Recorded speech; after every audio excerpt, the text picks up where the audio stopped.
Hello. Welcome back to Just Broke Rob. Hey, Tarek. How's it going, man?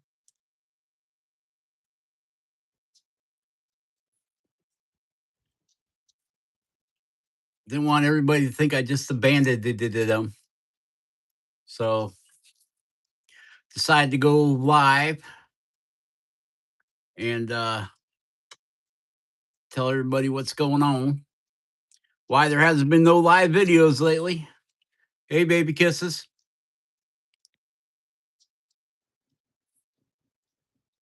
We haven't been doing no live videos lately.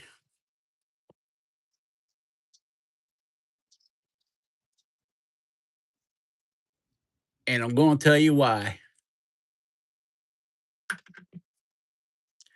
Why? Why has there been no videos, Rob?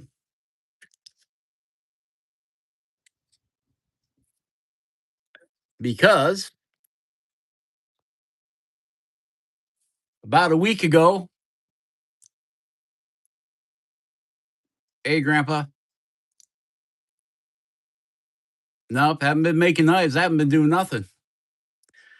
About a week ago, my back locked up, my leg gave out, and I ended up kissing the ants on the ground and fracturing my wrist. Hey, Terry. So it's been in a splint and all wound up in some kind of friggin' stretchy bandage. So I still have to keep a lot of tension on it, but it also makes it to where I can't hold a block of wood in my right hand, and I can't grip a knife in my right hand. But Rob, you carve with both hands. Yeah, well, I can't hold a knife, can't squeeze a block of wood either.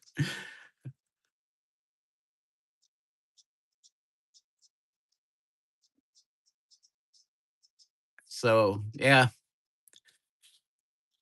So tonight we got on the put on the bandana super tight around the wrist because my hand needed air. It's starting to get itchy. And you can see I put down this lovely mat, rubber mat thing that I got from Terry Pitts, dropped it off to me one day. He's over there in the bigger of the rapids in Michigan. We've met a few times, and Terry's a nice guy. So I got her wrapped up tight, a big old knot over here where I fractured it. Man, I'll tell you what, that middle finger was swelled up twice its size. Still pretty swollen, but makes it hard to hang on to things when your hand doesn't want to cooperate. When you wouldn't believe how much connection there is between your hand and your wrist. So it's redunculous. It really is. So we ended up getting a package in from Perry the Carving Wizard. That's right. I opened it already.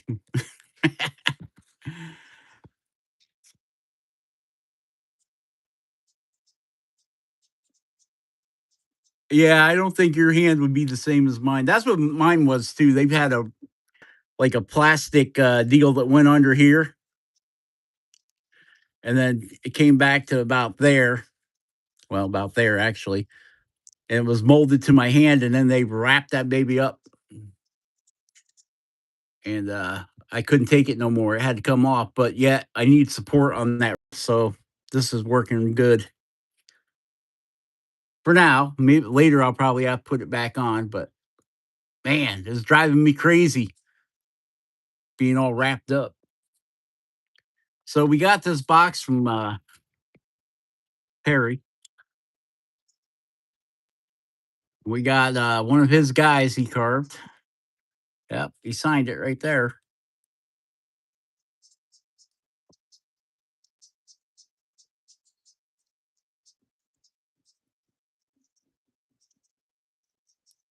Yeah, I don't know why they didn't. Probably insurance thing. They gave me the cheap version. Plus, mine was fractured, not broken. So they probably figured I didn't really need all the extras. But I took the whole deal off today. It was driving me nuts. It kept reminding me that I'm hurt. But on the upside, between my wrist and my back, they're fighting, and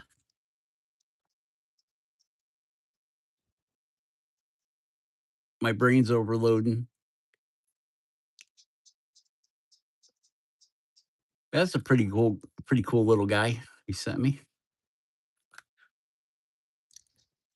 So basically, all I've been doing is reorganizing the man cave here, taking crap out that I've had in here forever, and it's like, well, what if you need it, Rob? Well, I put it in the other garage. We got some Perry stickers.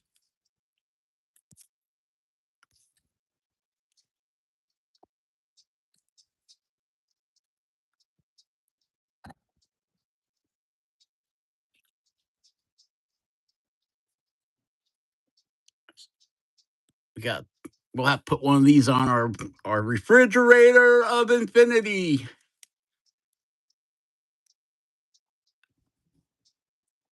But we'll give Perry a place of honor.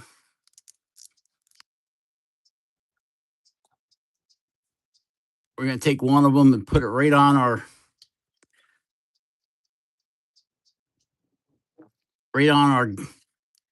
nozzle here,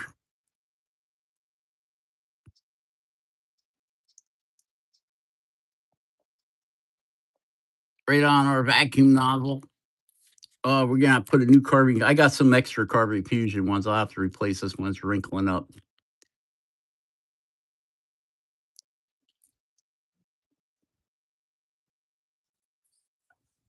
And me and Perry did a knife swap. He wanted to. Oh, hold it! I got three. Oh, I'm special. Nope, that's just the back. uh, you gotta love people. Hi, Janet. Or no, not Janet. Jeanne. Hi, Jeanne. Janet. Janet Pink. Chris Daniels. And so that's what I've been doing, trying to heal up enough to start carving again. Oh, this is the knife. He swapped me for one of my knives. This is a Helvey. Very pretty knife. Very slippery. Perry said he didn't love it no more. It bit him. So somewhere's on here, there's carving wizard DNA. I hope it don't turn into a frog.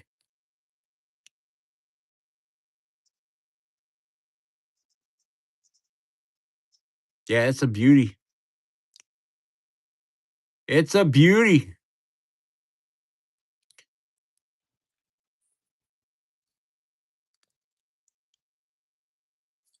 It's kind of like a Rolls Royce or a Bugatti,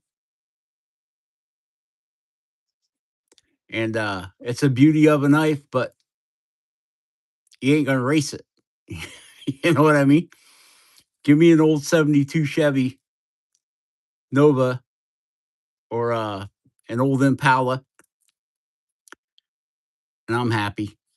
This is a beauty here. This is the star of my collection that will probably never be used unless I put some grip tape on it.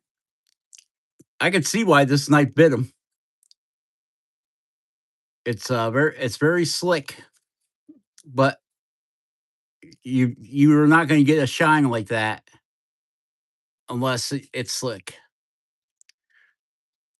As far as sharpness, I couldn't tell you because I really haven't had the opportunity to try it out. It's very, very pretty. It's wonderful. It's marvelous.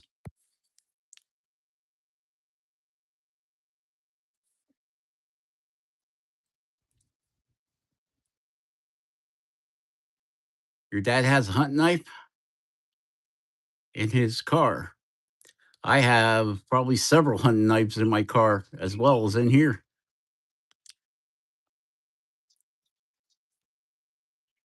So we're not going to be doing any carving, I don't think.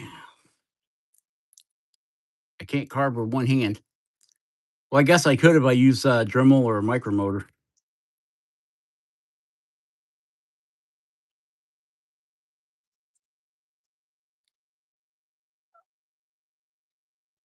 But I've been cleaning up the man cave. It's got quite dirty over the year, over the time.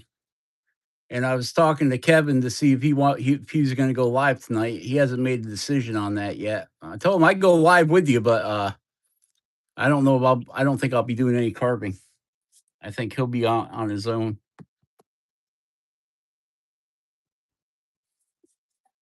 Move my coffee out of the way.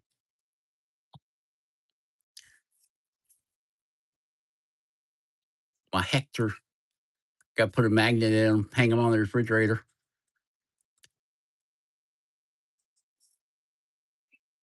I already said hi.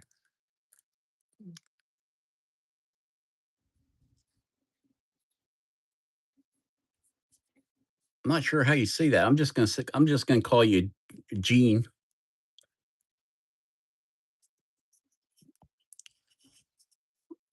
Yeah, this is a very nice knife.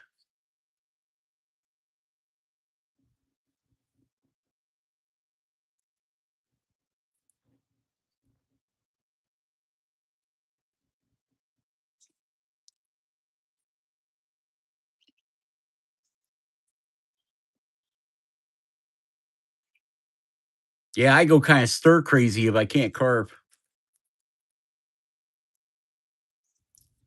Uh, Chris Chris has 365 subs.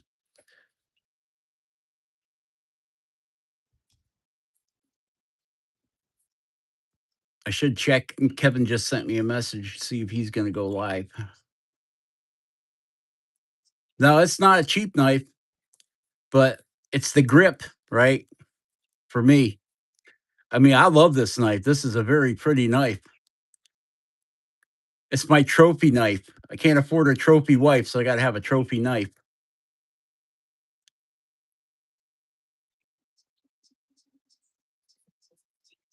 But these guys here I made, they're not as pretty,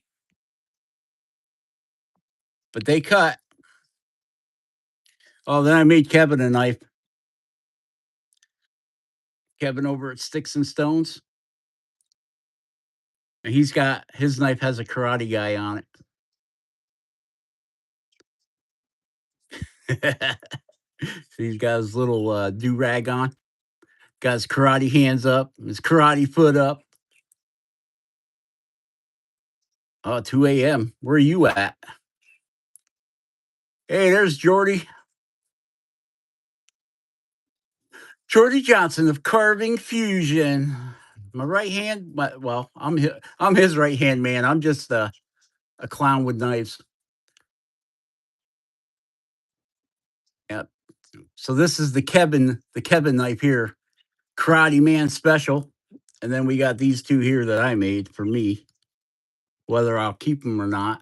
This one here I'll probably keep because it's you can see right here. I didn't notice it when I made it, but this maple had a crack in it right there.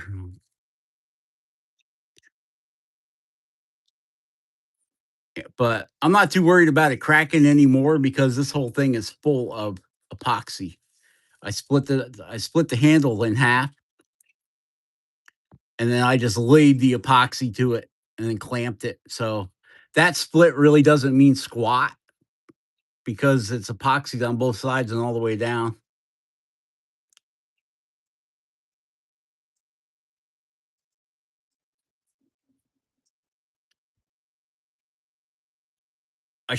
This should be my thing. I should start putting stick people on all my knives.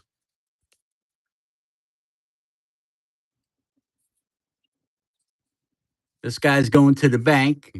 This guy's going to mug them, and this guy's going to protect them.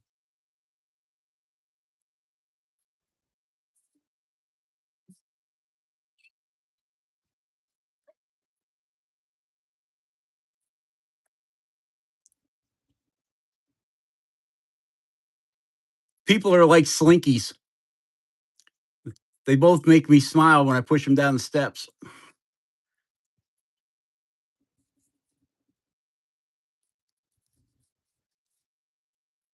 Yeah, the stick people series of knives. That's what I'm gonna make. So we got a couple of these little Perry the Carving Wizard stickers. I like his stickers are pretty cool. So we got one on our vacuum tube, and we're gonna put one of these on our refrigerator over there. The refrigerator of infinity. And I got to replace my Carving Fusion sticker because he's getting all peeled up. Oh yeah, and I moved the vacuum to that side instead of that side.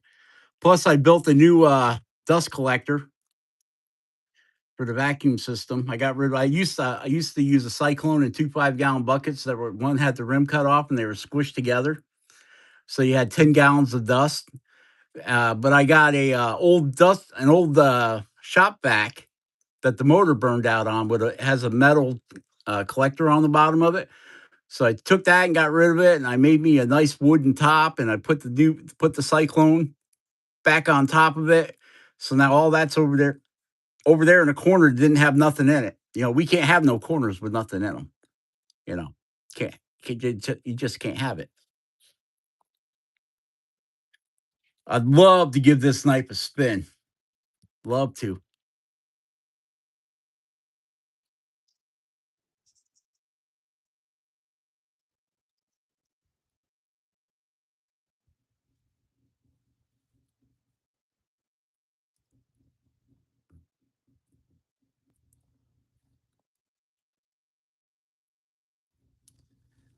I'd love to show you guys how this thing cuts. Oh, you stole your mom's phone. Hey, I get to reuse this box. I'm gonna send. Oh, I can't. Are you kidding me? Oh no, I guess it fits in there. Yeah, that all fits in there.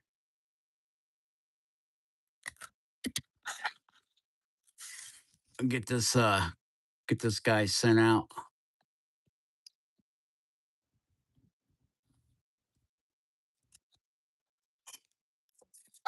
Uh Maybe tomorrow. I don't know. I gotta see if my little Kevin and Bing fit in here. I don't think they will. I don't think I'm gonna have to get a bigger box. Oh yeah, Perry sent me this thing here that goes over the knife blade. A scabbard. Boom, boom, boom, boom, boom. It's a shark fin. Boom, boom, boom, boom, boom, boom, boom, boom, boom, boom. Boop, boop, boop. So we got to get Kevin's knife sent out to him. I traded Kevin a knife for some piffles. Uh, what are piffles? Are Swedish made gouges. I also was out today and I picked up this block of poplar just to see. I carved a lot of poplar walking sticks. Yeah, the velociraptor tooth. Let's hope that don't bite me.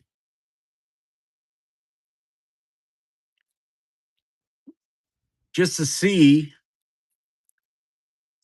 Woo! It cuts saran wrap. Oh, it also cuts cardboard. This is a 3/4 by inch and a half by 6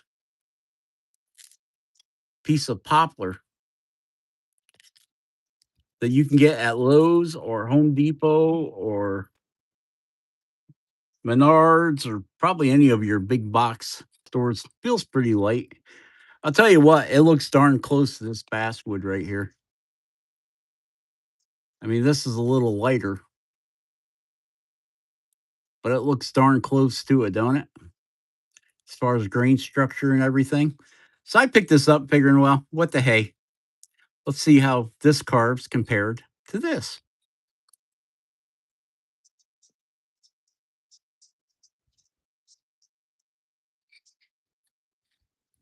Hang on for a second. All right, I'm back. Did you miss me? Kevin said he's got a lot of company over and he left me a voicemail. Got a lot of company over, so he probably will not be going live tonight. So you're just stuck with me doing nothing for right now. I wonder, I wonder if I can hang on to this and cut that. Oh, yeah, there we go. You know I got to do it. You know I do. Let's try not splitting the finger over, shall we? Nice clean cut. Look at that, making a mess all over my workbench already.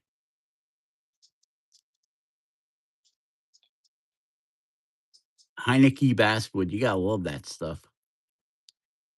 Yeah, that cut pretty nice.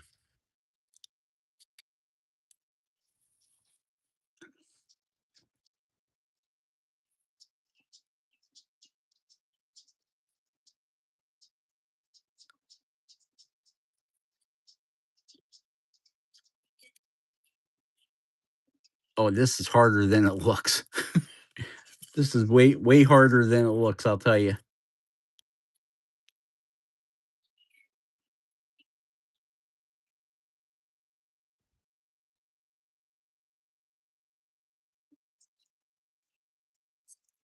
Made nice clean cut though.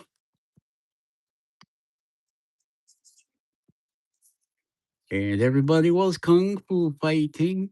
Oh yeah. I don't know. I'm thinking the just carved Rob knife is just as sharp as that. LV.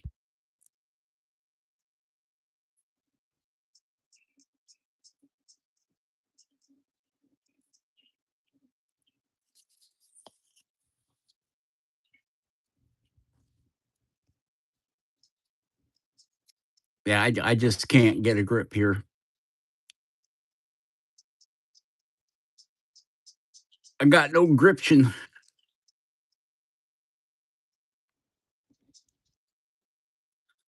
Oh well. Okay, that's all cleaned up anyway.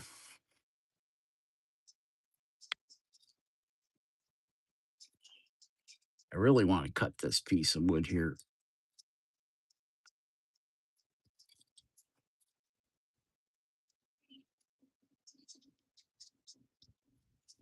Well, I can tell you with one cut, that this is going to be harder than this basswood.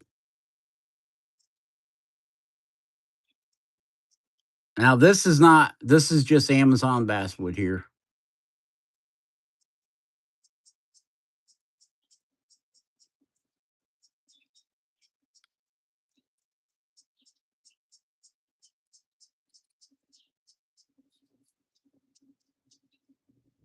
Go, do you know ROTC, Recruit Officers Training Course?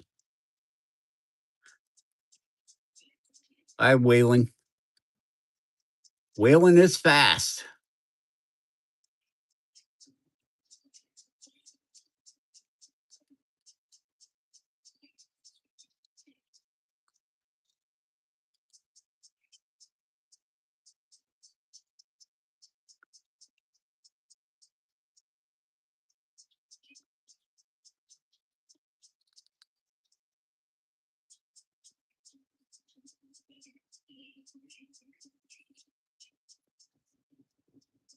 I was a grunt. I was a jet tech.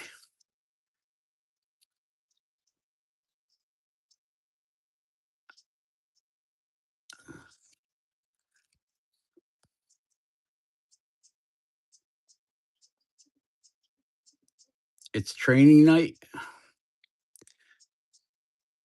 Well, our head carver Uh, Kevin is busy with hamburgers, hot dogs, and family.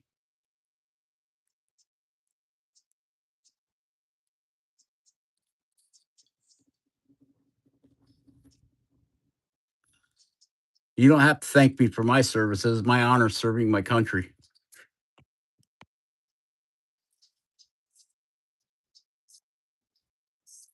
It's the least I could do.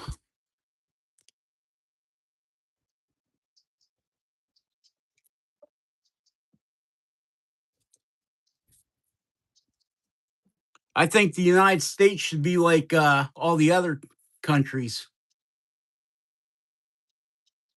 At 18, you're automatically conscripted to go into the military for 1 year. After that, you get a choice whether you want to continue your career path with the military or go off on your own and do your own things. You know, most countries have that in place.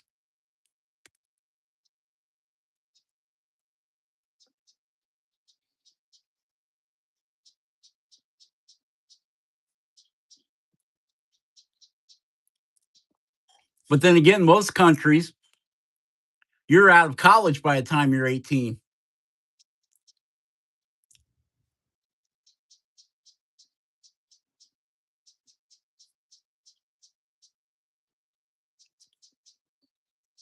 Hey, if people start hating me for my beliefs, guess what? I don't need them people around.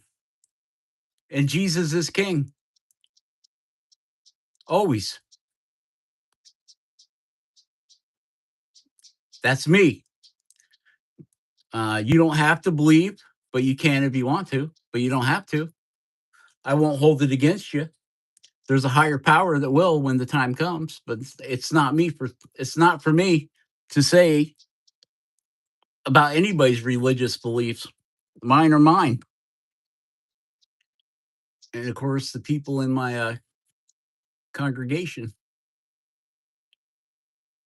That's why we don't I don't really discuss religion or politics because my politics are my politics, your politics are your politics, and I don't want to get in an argue about politics. So we really don't uh, discuss them.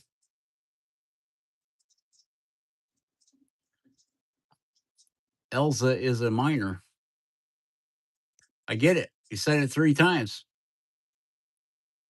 My grandfather was a minor until he fell down a mine shaft with blasting caps in his pocket.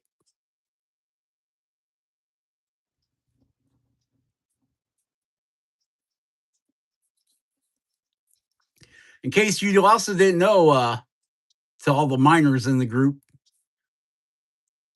when you clicked on this, it said this is not suitable for children. This channel, because we do get into some off color discussion. Slim Shady's back. That's who's back. He's back again.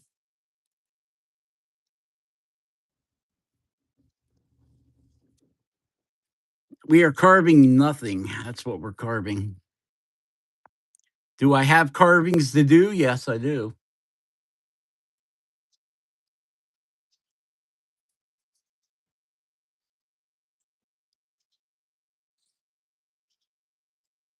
That's right. Baby Kisses is the moderator, and she rules with an iron fist. Jordy's a moderator too, but we don't know if he's still here or not. And he he rules with a very loose hand.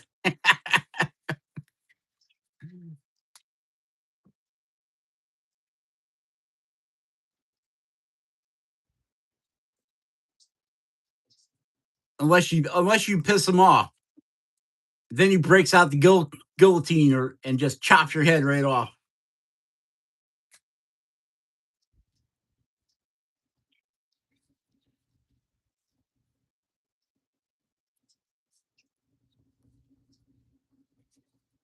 Oh, looks like Sage got a timeout. Must have been saying nasty stuff.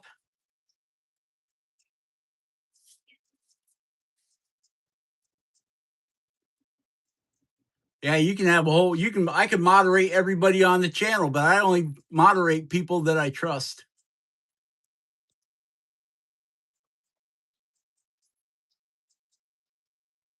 Baby Kisses has been on my channel I think ever since I started it.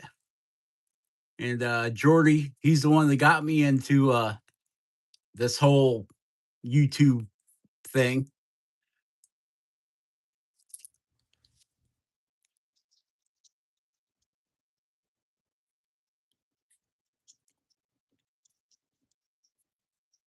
So I figured I'd just jump on here and let y'all know what was happening.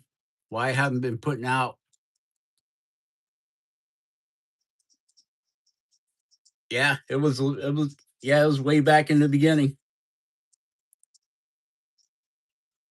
I've seen a lot of subscribers come and a lot of subscribers go, but Baby Kisses has been my girl. She's been hanging right tight with me.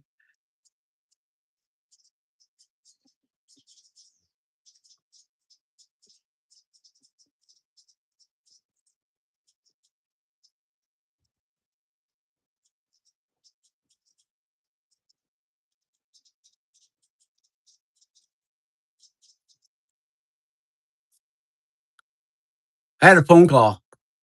It it stops it stops the video. I think it does. It stops the video when I answer the phone. So nope, you didn't freeze up, Baby Kisses. It was me. I don't get that many phone calls.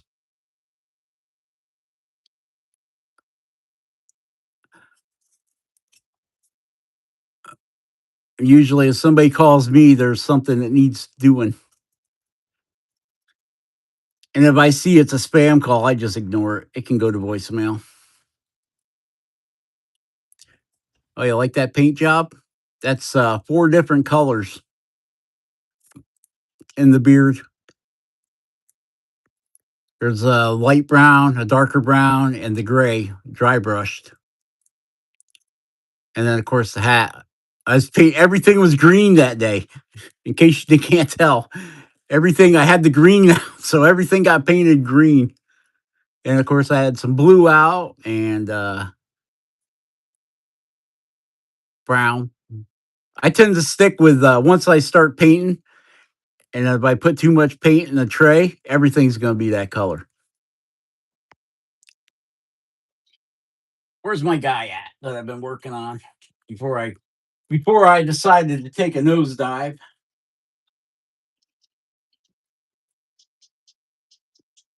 I've still got a bunch of junk around me here.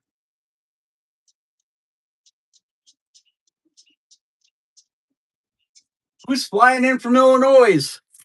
It's evil Rick flying in on his dragonfly from Illinois. His dragon eagle.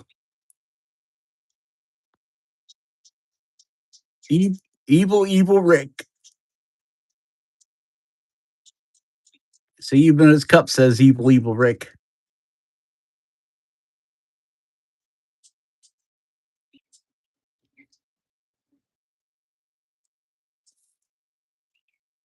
I got one of these days. I'll get evil Rick's address. I got some stuff I want to send him.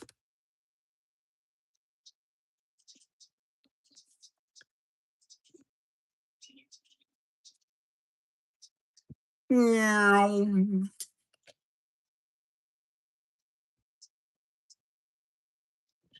Evil Rick's dragon eagle. Oh, here's a guy I've been working on.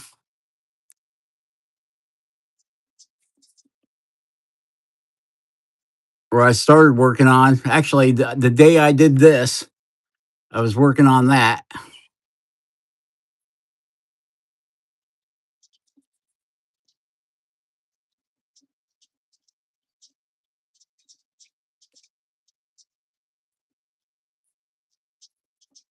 I got into carving these sitting down guys because it doesn't matter if they're sitting down or standing up; they're all the same height anyway.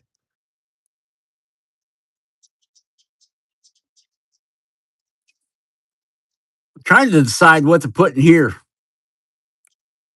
We could do just the staff, like we did. Oh, I moved all my guys from over there on a shelf to up there on the shelf, right above my bench. So I don't got to walk that far to get them no more.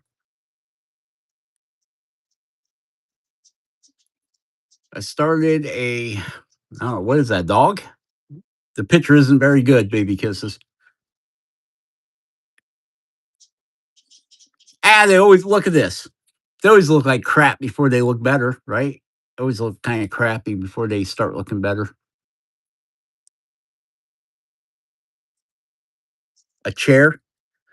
See, I'm looking at it on my phone in the. Oh, okay. My trifocals are messing up on me.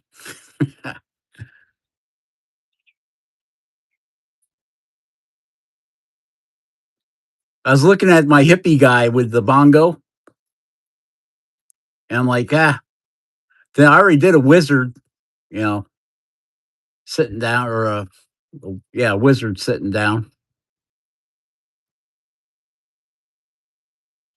Where are those guys at? Oh, up there. Yeah.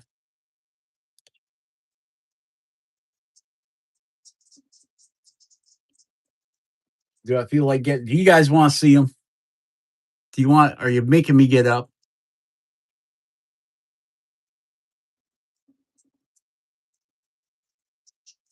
Anime characters. I love carving anime characters.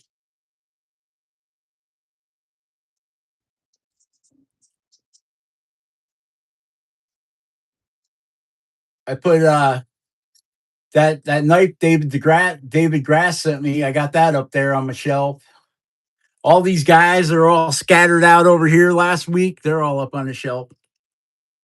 I got this little dog I'm gonna carve. This guy as soon as I can get to it.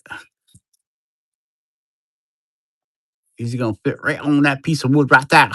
Maybe I'll make a whole pack of them.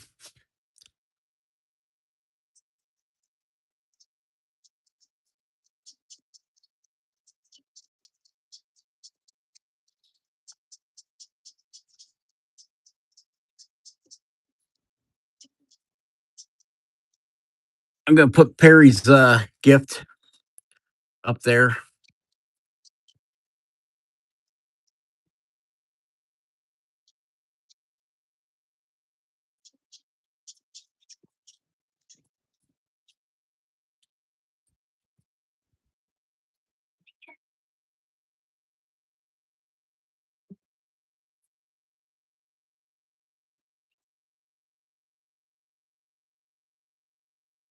I'm gonna have to glue a little wooden base on Perry's guy. He keeps falling over.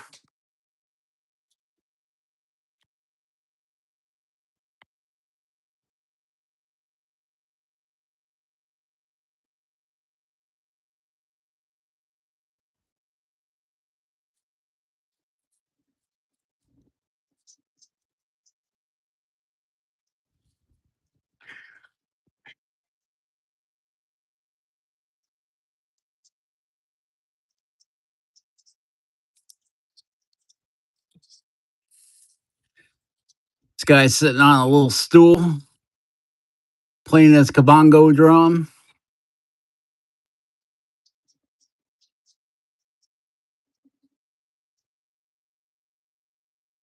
Well, good night. Sleep tight. Don't let the bed bugs bite.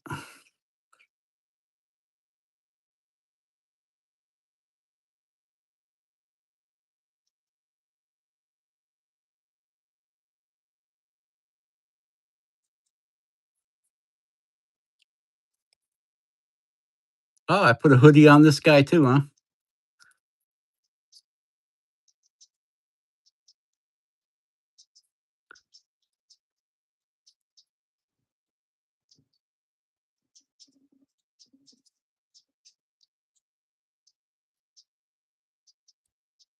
Baby kisses.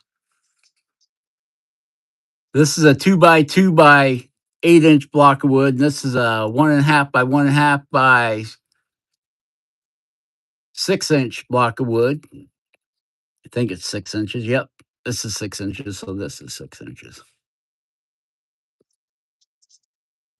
And that guy is an 8 inch 2 by 2.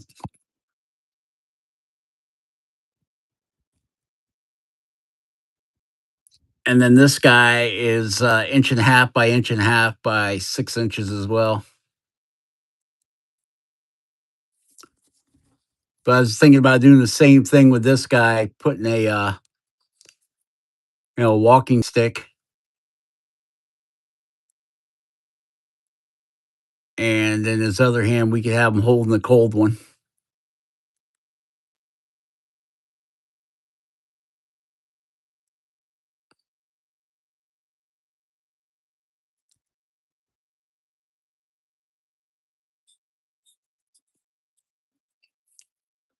I've carved a lot of hillbillies,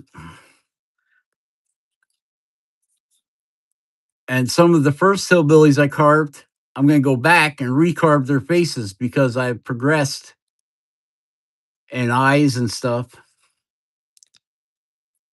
Get my eyes and stuff right. Like, I don't even like this face. I want to recarve this one. Now that I've learned more tricks with Hector here. But why recarve when you can just start carving again?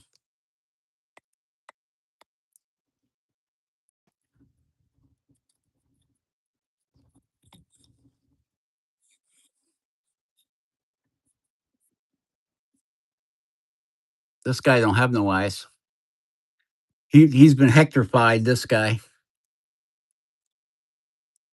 I'm thinking I'm going to come in here and carve some little bags and call that good.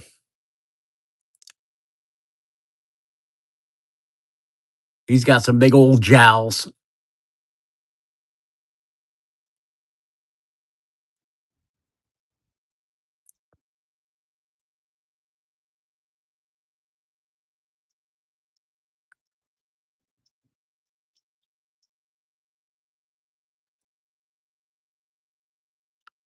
Wooden eggs, yep, I've done that.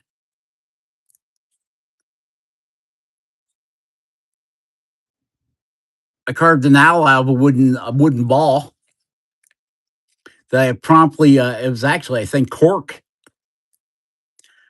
I forget who I sent that to. I think maybe I sent that to Jordy. I don't remember. This is my favorite guy, though, my hippie. I need to do a whole bunch of hippies. I got a bunch of little thugs. They're all in a box.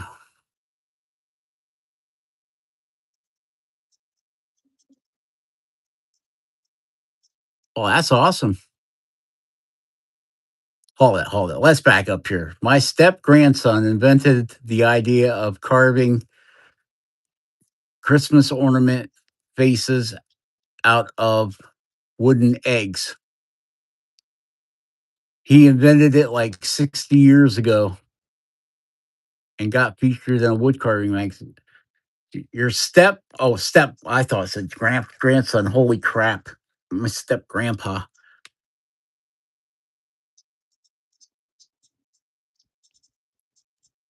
I've got some wooden balls around here someplace. I was going to carve a Yoda head in it for my. I got a 1998 Toyota 4Runner that I've been redoing, and it doesn't have a shift knob.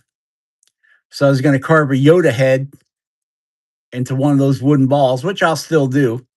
And then where the wrinkles in the forehead are, it would have first, second, third, fourth, fifth, sixth, and reverse.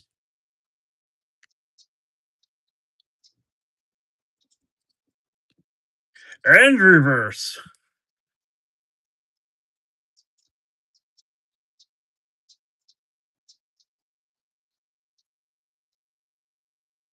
I was going to do something. I can't remember what it was now.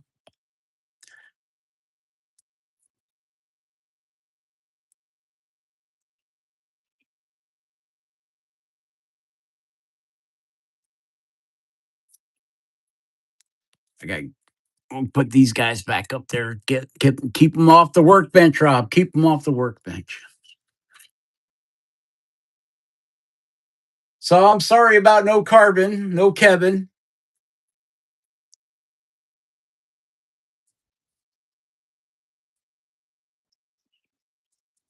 Idaho, the land of potatoes with the guy and the dog. Is it a dog with a big potato on a semi truck? The land of potatoes. The land of Lay's potato chips.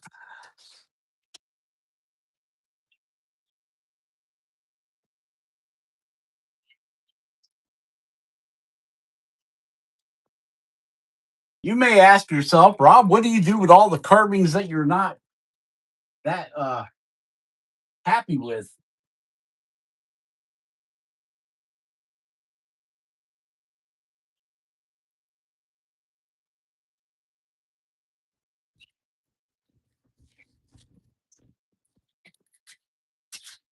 Well, I tell you, put them all in a box.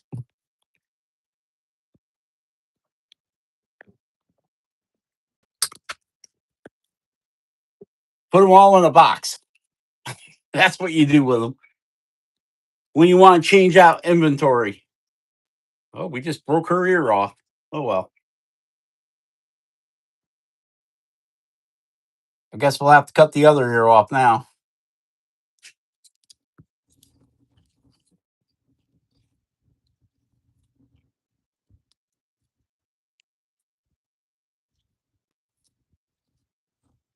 There we go. Now she's symmetrical again, kind of.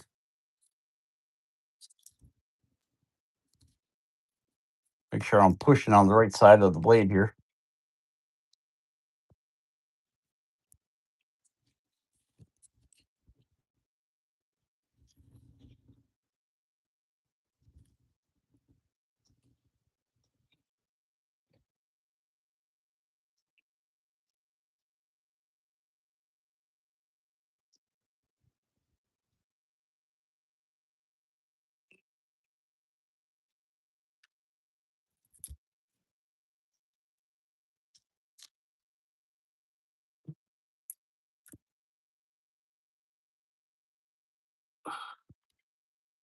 So this is where the carvings end up in a box.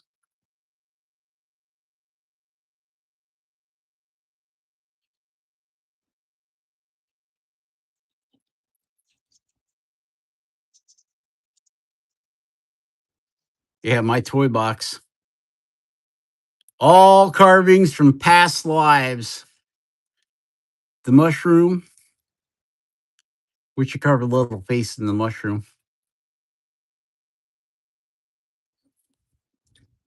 Mushrooms and I think that was supposed to be a leprechaun. Didn't work out so good. Looks more like a pilgrim. And we got the Jordy and his chicken, his dino chicken.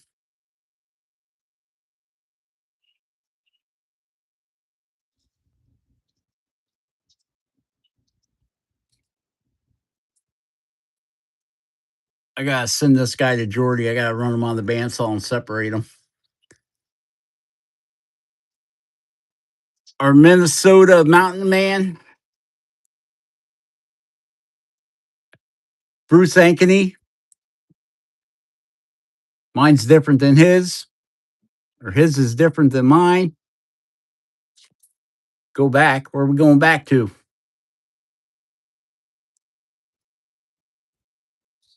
In the box. This witch made her at Halloween. Oh, she missed the box. Ugh. In the box. This rabbit with no ears. Oh, you want a screenshot of the Jordy one?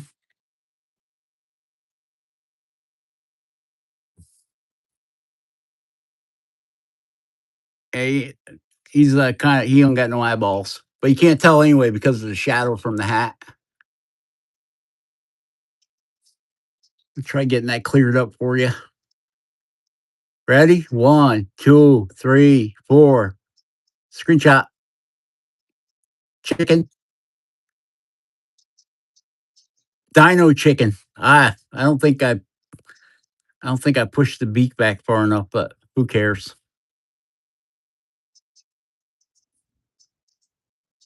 The big eyeballs.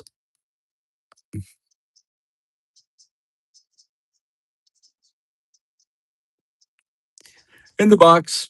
Hector.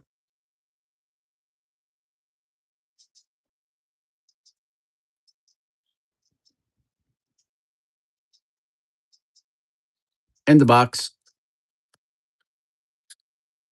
Before I started signing them, stupid heart guy. In the box. Ah, there's one of my thugs.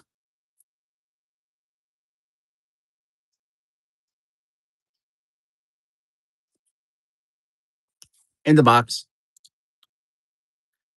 This guy. Remember this guy? Lost all of his money gambling, so he had to wear a cardboard box home. The cardboard box wizard.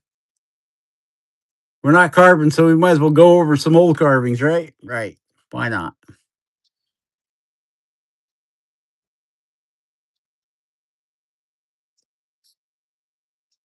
Oh, we got more thugs in the box. This was my attempt at a werewolf. His name is Jeff. In the box. Elf. Supposed to have a magnet. Didn't get the magnet yet. In the box. Another elf. Got caught in his house robe. Heard Santa Claus was hitching up the sled and left him behind. In the box. I like this guy though.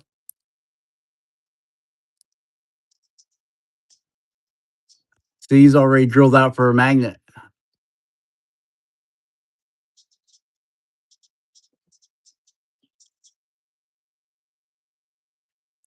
I don't mind the bum. I pity the fool. Should never come back. Oh yeah. In the box.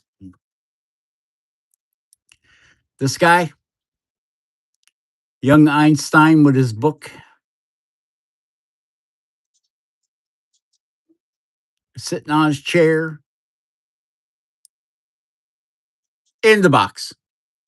Another thug. Got a knot run down the side of his head. Where's my other thug? Here's another thug. No eyes, easy to make. Little thugs, 3 inches tall.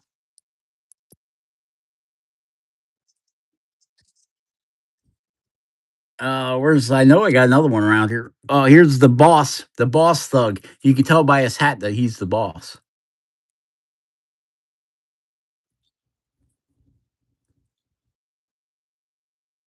And you can see I added him a walking stick or a cane.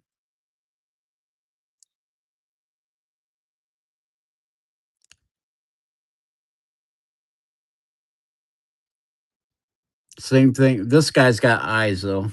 These guys don't. That's why he's the boss. He gets to see what's going on. In the box.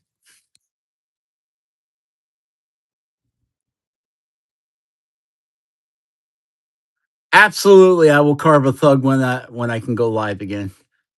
If that's what you want, Tarek, I'll do her for you, buddy. Here's my cat, dog, wolf thing. Baby Kisses loves that cat. Oh my goodness. I have to get your address and mail them to you, along with some of this other crap. Get it out of my shop. In the box.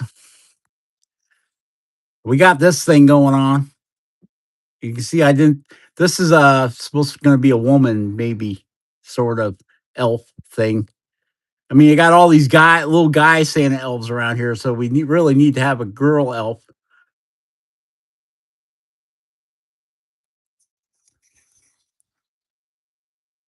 And then some kind of Grinch thing I was prototyping in the box.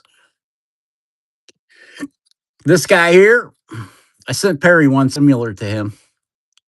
I always like keeping one so when I carve another one, I know where I'm going with it, right? In the box. Oh, I'm running out of room in the box already. Gonna have to get another box.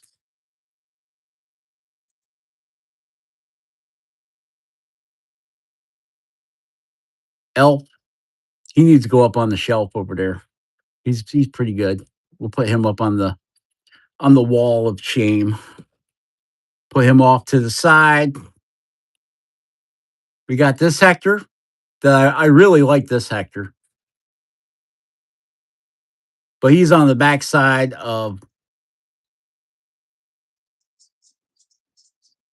this Hector, which I'm not a big fan of. I mean, he's all right, but nah, I don't like the way his eyes turned out. I guess I could carve all that down and drive him back.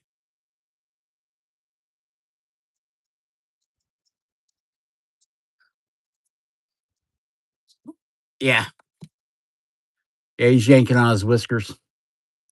I got another one that I did out of cedar, a piece of cedar that I got from Jordy. He's shorter. Hey, he's mad. Somebody took my chocolate chip cookies. We're gonna put him on the shelf. He might be a good walking stick topper. Oh yeah, he got the tongue in there. Tonsils are up in the back. If you look, you can see them.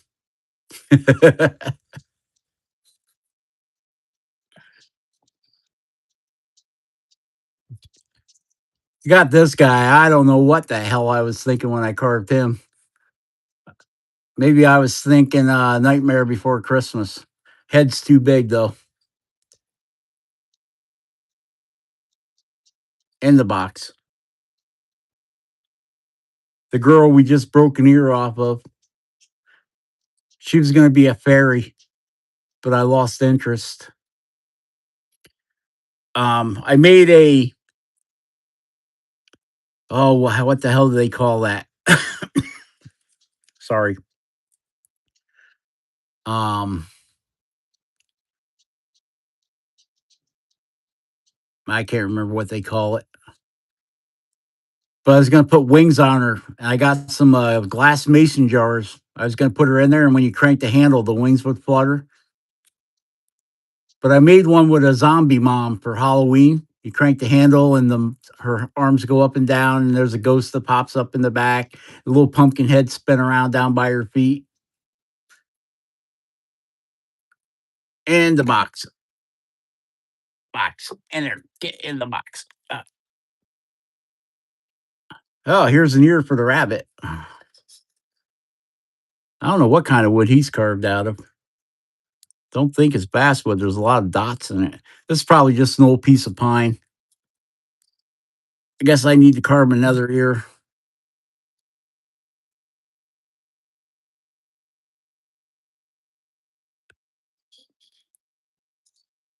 In the box. Nothing else, baby kisses. I send you a bunch of these. You can finish carving them. Give you something to do. Clean up my mess. Got this guy here. I don't know what he was thinking about. I was probably just goofing around with faces.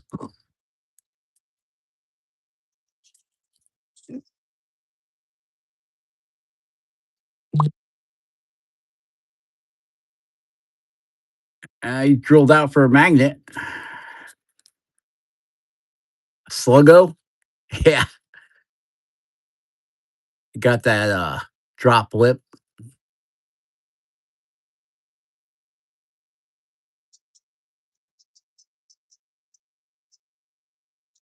Triple T, your lost brother, huh?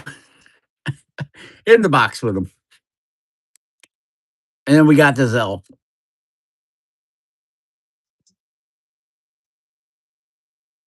Man, he's got some big Big old meaty legs. They need to be carved down skinnier.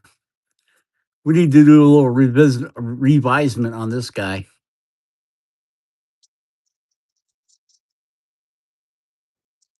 In the box.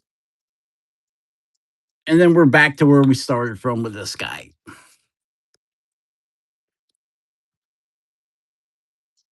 Will he end up in the box? I don't know.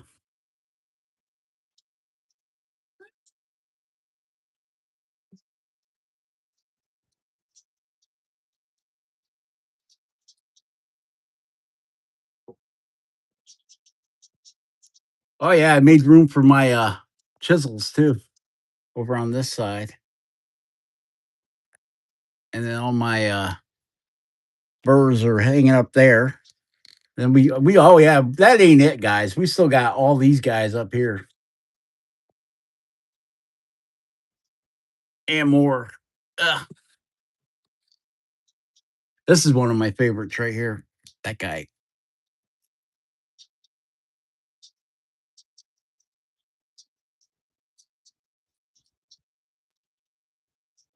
All right, Tarek. We'll catch you later. Thanks for stopping in, buddy. Hopefully, I'll be going back live. I'm gonna.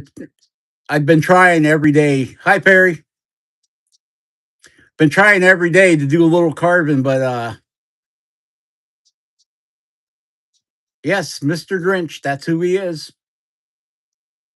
We got this Grinch. We got a cowboy Grinch.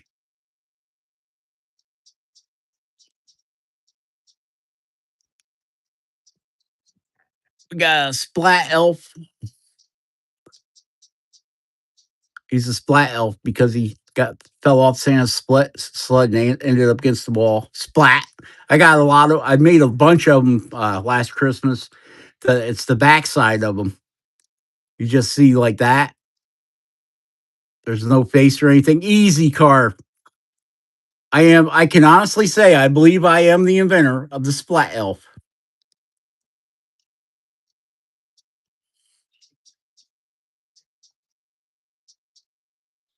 And we carved this fox wolf thing here. Looks more like a cartoon character than a real fox. Yeah.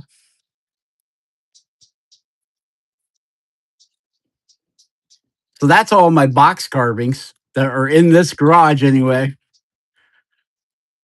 Some of them have been shot. They make really good air rifle targets. While, yeah, it does kind of look like the real Wile E. Coyote, right?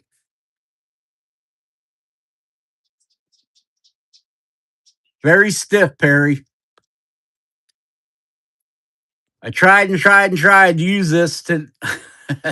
I got it. I got it in the mail today. I took it out. I'm like, oh, I gotta cut something with that. I just gotta. Oh, we got Kevin's little violin here. We gotta keep that out when he starts whining. And I tried and it hurt me. So I'm like, no. It's a very pretty knife. Very slippery. Very slippery though. I could see me if I'm going to use this knife, I'm going to have to put some of that grip tape on here, and that kind of bums me out because then it'd be covering up that beautiful handle. But I'm afraid to carve with it because it's so slick. Well, don't feel bad. I'm very happy with it. It's like having a really awesome antique car that you don't can't drive because it's too awesome. It's all perfect. You don't want to get dirt on it. It's pretty to look at, but yeah, she's very pretty knife. Wear rubber gloves. Now then my hands sweat. Then they get slippery. I could just sand it down and to get it more of a grip to it. But I'd hate to do that because it's a very pretty knife. Like I said, it's like that really pretty antique car. that you got. You know, you don't want to get no dirt or mud on it, but then again, you don't want to cut yourself with it either. I know they added like this is not a straight handle here. They added bumps and lumps in it so you can get purchase on it. Uh, it's just very slippery. So if I'm going to use it, I'm going to have to get a. Well, I was thinking about that with some of them knives over there too. Is they make it for tennis rackets or some of that KT tape. It's like a ace bandage tape stuff, or maybe a piece of leather, just something to give it more grip. Because right now, I could see how you could nail yourself with it. Because if you didn't have the like, if you had nice light grip on it when you're carving, I don't strangle my knives when I carve with them. Yeah, sports tape. That's exactly it. I see a lot of carvers that are doing that, putting that tape on their knife handles. But that's why I like leaving mine raw because it's like your fingerprints get a better grip on that rougher wood.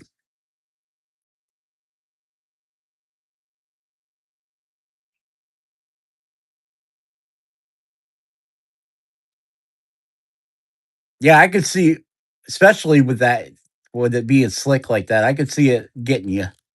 Because I don't, like I said, I put a death grip on the wood when I'm carving it, but my knives, I just kind of keep a nice loose grip on them. And if they're sharp, they're cut. If they're getting dull, and I really got to push, it's time to sharpen them. So yeah, this is a very pretty knife. It's like that Bugatti I always wanted, and nobody would buy me. I asked all you guys to chip in on to buy me a Bugatti, but nope, I didn't get nothing. I mean, I only need $383,000 and 620 cents.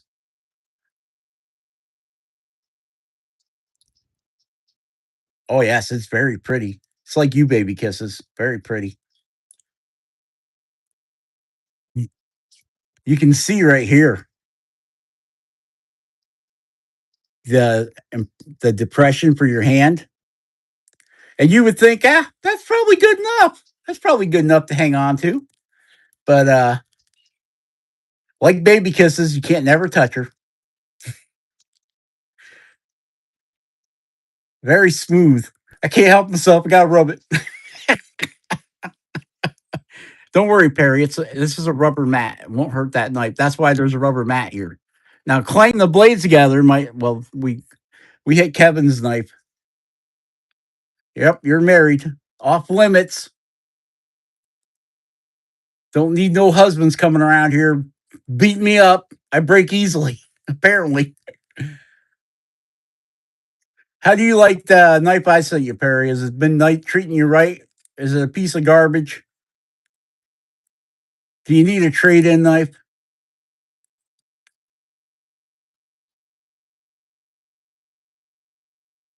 Getting more use out of that knife I made than this beautiful knife, huh?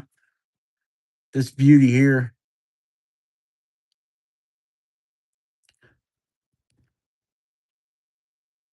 I'm glad you're using it.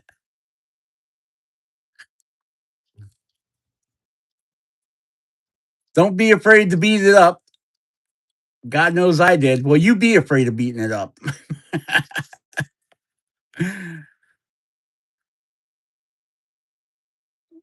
I like the I like the shape of these knives.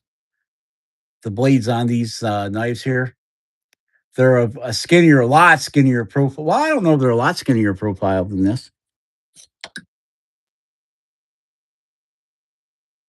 Yeah, they are skinnier profile this way, from front to back.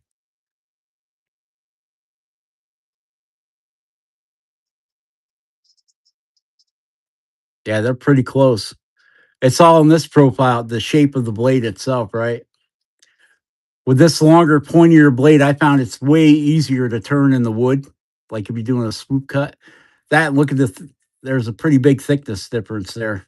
This one's about It's quite a bit thicker.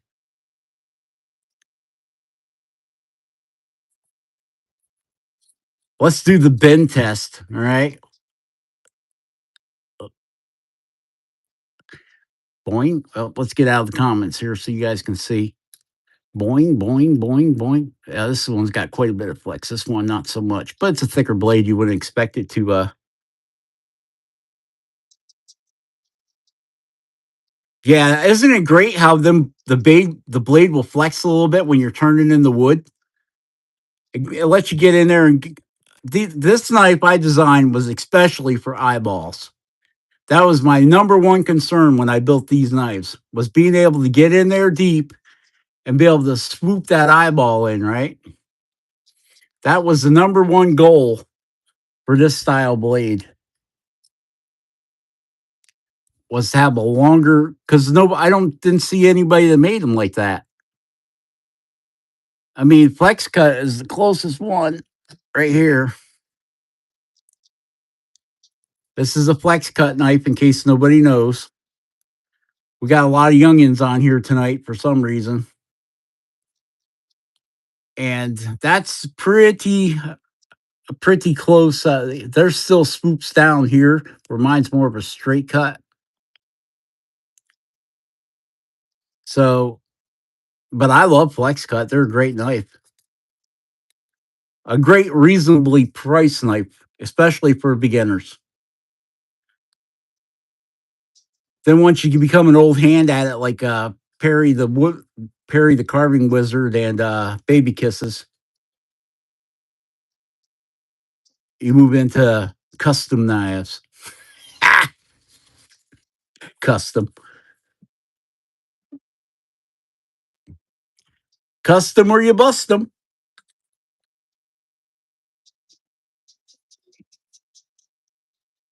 But Flex Cut has got even a thicker blade than the Helbies. I think that's what made Helby so popular, is they were one of the first ones to go with a thinner blade design.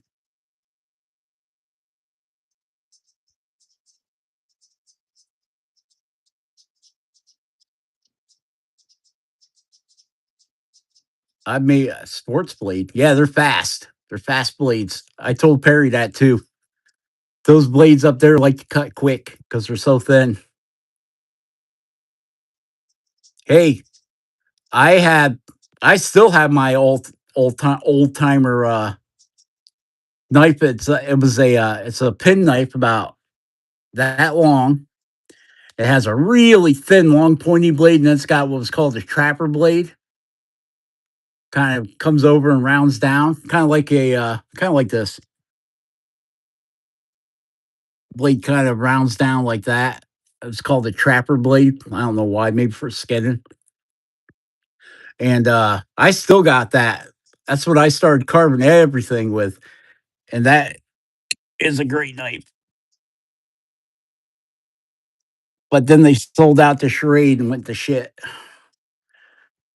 That's all I would buy was old timers, old timers. That old timers case and a Barlow. Until I started getting into, I tried carving a beaver craft detail knife, but it was too thick a blade. Yeah, yeah. Look at it. Look at the thickness on that sucker. This is a beaver craft blade, but this is a just carved Rob handle. Let's compare it to the Helvey just because we got, yeah, see that? This blade's almost twice as thick. And I have ground this blade, believe it or not. I'm sorry, baby kisses. I don't carry my blade in my purse. I carry it in my tackle box.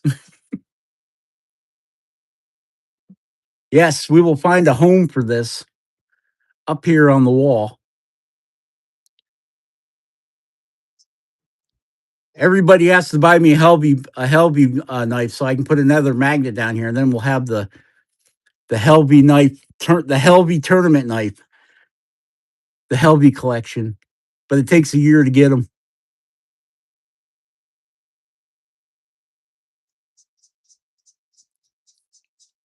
Oh yeah, yeah. I walked into the hospital with the med stop, and they're like, "Do you have any knives or weapons on you?" I'm like, yeah, yeah, I do." But I can't go in. I gotta. They let me keep one of them because I told them it was my service knife. I had to have it with me.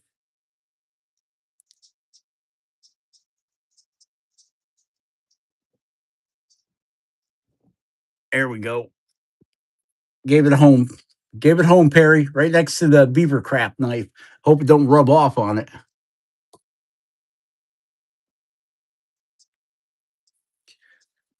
And oh, I got my OTC knives. Good knife. A little more expensive than the flex cut knives, but look at the blade thickness. Let's get a flex cut down here. And you can see the OTCs are a little bit thinner than the flex cut. I went from flex cut to OTC.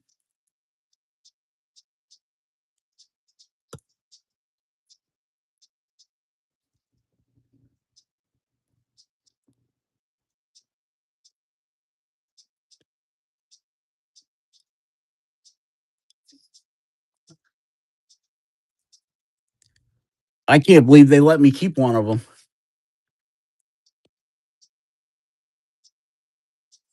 But I guess it no be different. No different if I walked in there with a service dog. It's like, well, why do you think you need a knife? I said because I suffer from high anxiety, and this knife calms me, and that's no lie. I do, and it does. Let's reach into my pocket and see what knives we have in our pocket that I had to have. I had to go put back in the car. Let's see. We've got the old Buck Light knife that I turned into a carving knife.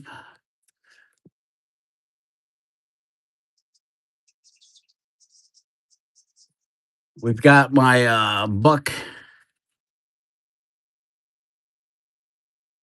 2085. This is my EDC knife. And then we've got our Flex Cut pocket carver. The only thing about these Flex Cut pocket carvers, and you can see it's happening, is from moisture in your pocket. They rust. And you got to keep that. You can see right here, right on my. Oh yeah, that's rust. I thought it might have been a hot dog, but no, I haven't cut hot dogs with it. But yeah, this is a two bladed deal.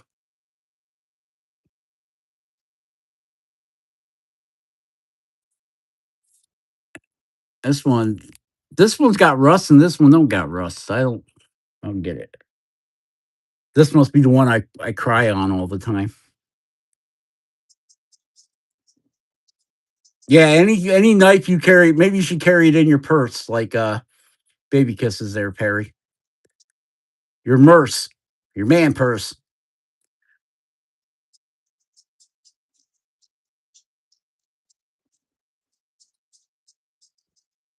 I better put some oil on this thing before it gets too rusty.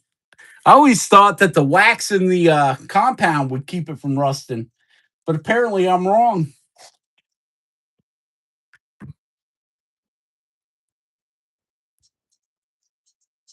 Yeah, I hear you. No, a man don't have a purse. He has a merce, a man purse, or a tackle box. I keep all my traveling knives in a tackle box, an old Plano tackle box that I got that I have modified all the little slots for the lures. I've notched them out so the knives fit down in them. Well, we've got this mineral oil. It's a lubricant and electric lubricant and a laxative.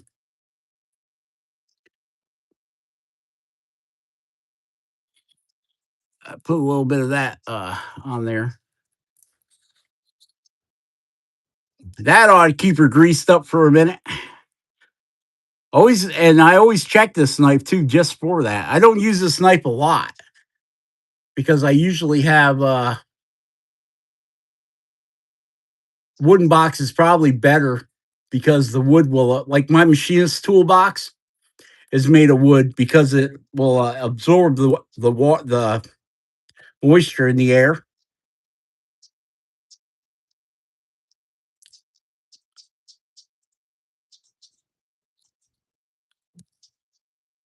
and keeps your blades from rusting. Let's put some on the handle too. Woo, oiling it up.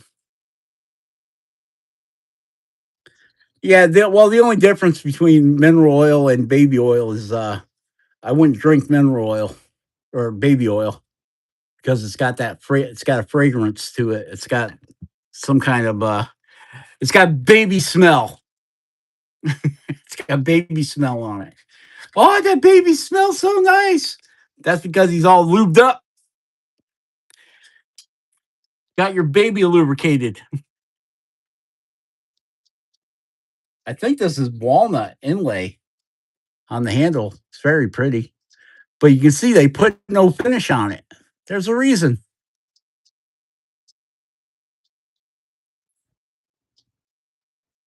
Bottled baby smell. That's what it is.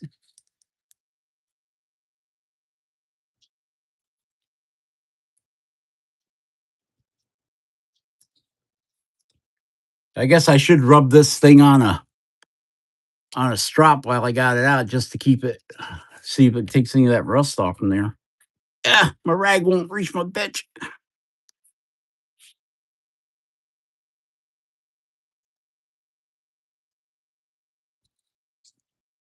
Now I got oil on it. I'm going to get oil on my strop. I can't do that with that hand. Nope. Let me just lay this flat.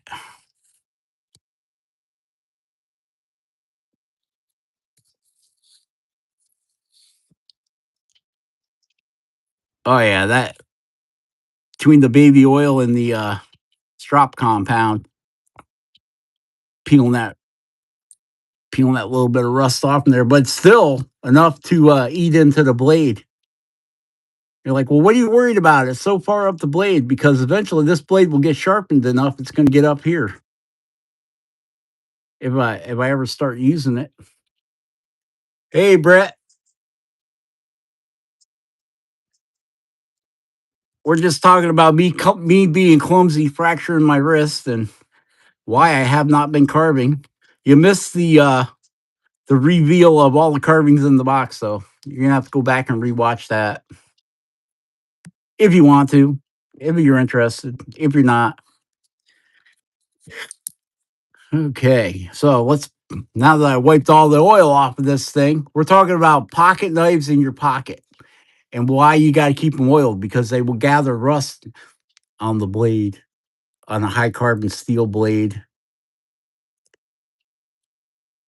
and that is not good. No good. Now this time I'm just gonna, now that I know this is stropped up nice and sharp, I'm just gonna put that baby oil on there. I'm not even gonna wipe it off. Yeah. Well, I just got this awesome friggin' knife from Perry the Carving Wizard. We did a trade, and I can't use it. I tried. Believe me, I've tried. Boiled linseed oil. The only problem with boiled linseed oil is it will ignite on its own. That's why they say if you ever got any rags with boiled linseed oil on them, don't keep them in your shop because they can spontaneously combust. And I don't know about you, but I don't want that going on in my pocket.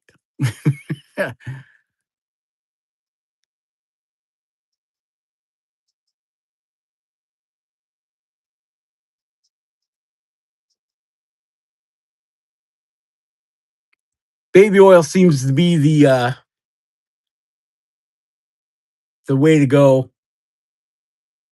Mineral oil, baby oil, motor oil, any oil that keeps your blade from rusting. Beeswax. I always thought that the wax that's in the compound would keep them from rusting, but nope, apparently not. I guess I didn't have enough on here.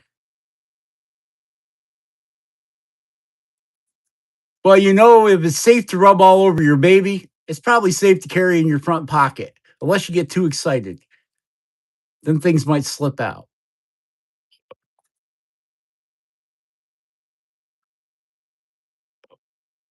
Now, these blades here on these two guys, I don't got to worry about because these are both stainless steel.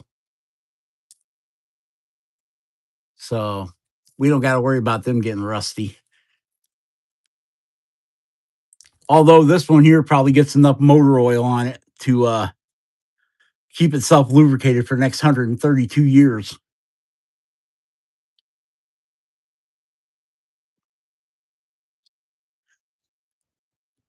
Baby, you can't, that blade is so thin, you can't even see it.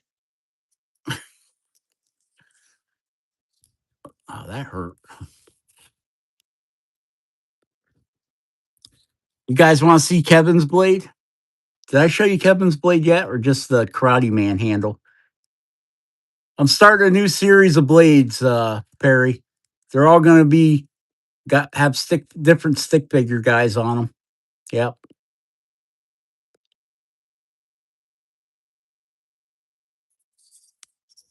Kevin's is the big one. Since he's a little feller, Kevin's only like 3'2". He's what we call the dwarf ninja.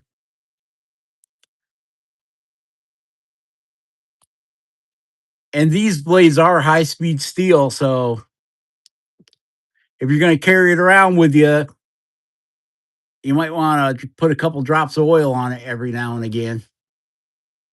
Yeah, he shrinks with age. Actually, I think he said he was like 5'2", 5'3", something like that.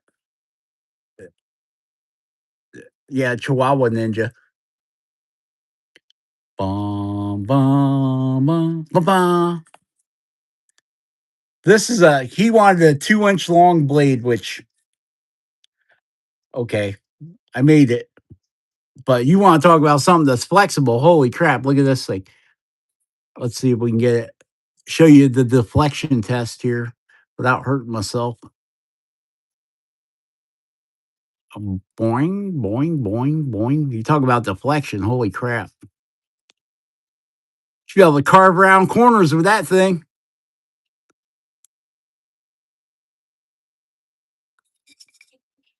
Well, that didn't help you. Put my right hand behind it.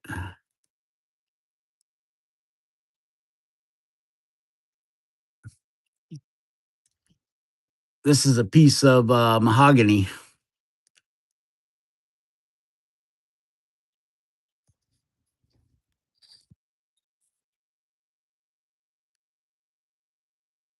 Oh, poplar.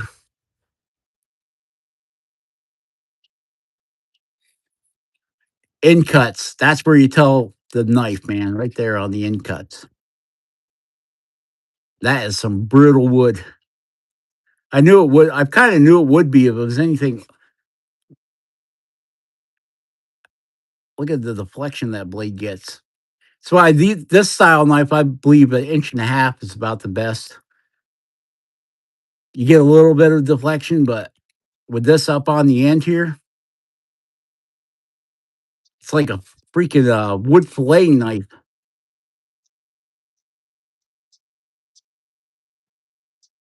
Oh yeah. Oh yeah. Right at the tip. Oh yeah. Oh yeah. Middle. Oh yeah. Oh yeah. Yeah, yeah, yeah. And it's also important to know where to put your piece of wood when you're using it, right? You're doing big cross cuts. You want to use the thicker part of the blade to get rid of that.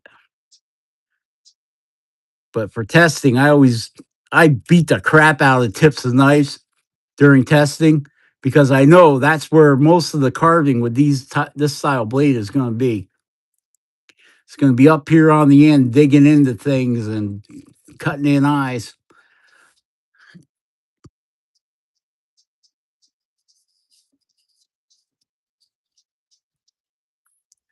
Almost got hillbilly is done. Got to work on his boots. Nice. My gnome's got boots. He's got big boots. Big old boots on him.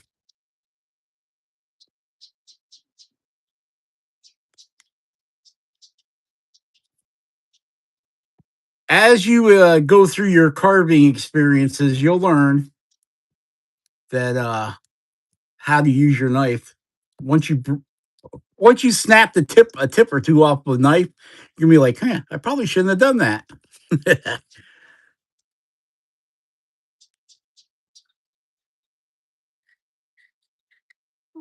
Oh yeah, he's got a tongue, got tonsils up in there. Was I bored when I was painting this guy? Yeah, probably.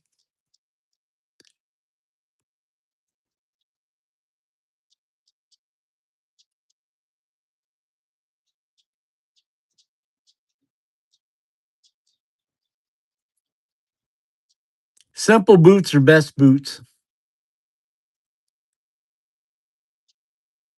I can't get this phone, man. It doesn't like it when you hold things up close, but you can zoom right up to his nose. Look at his nose there. Big thing when you're doing teeth, if you're gonna have an open mouth, is cut behind the teeth. Cut behind the teeth. Let's use Kevin's knife here as a pointer. If you cut down behind the teeth, that automatically give you a tongue, right?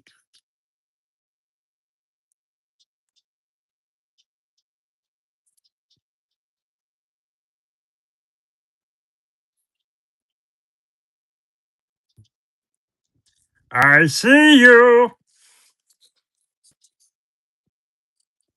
Let's zoom back out. I can zoom in, but I can't hold things. If I hold things up close, they get on my side. They look really blurry. But if I hold them back and then zoom into them, it stays pretty clear. Holy crap! It's 8 o'clock. Almost 8 o'clock. All right. Well, I guess we'll go. Was it about 8 more minutes, and then we're gonna call it. But yeah, no Kevin tonight.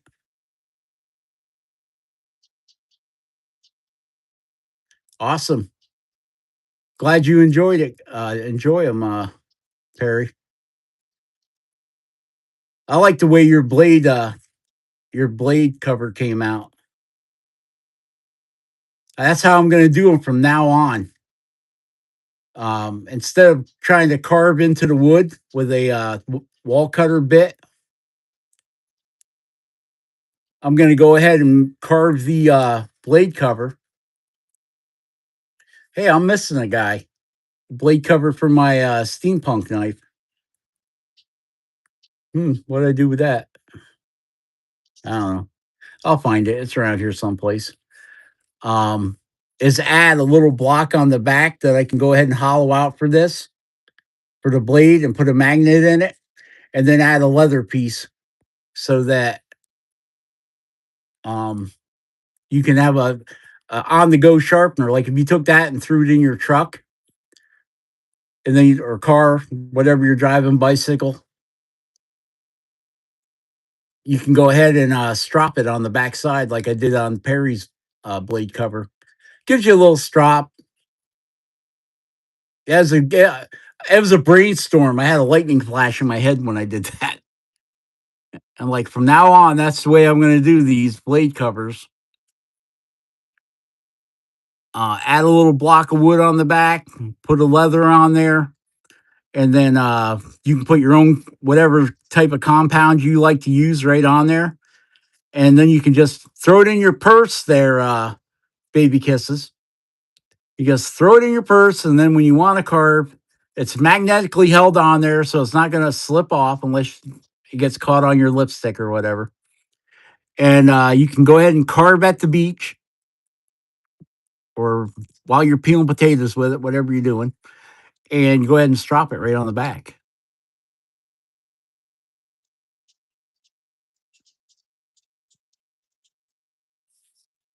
It's nice to be able to carry your knife, having your blade protected, and your strop all in one. Then you don't got to worry about it.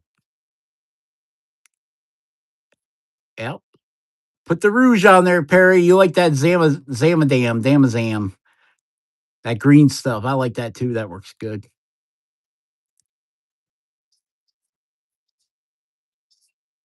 I think yeah,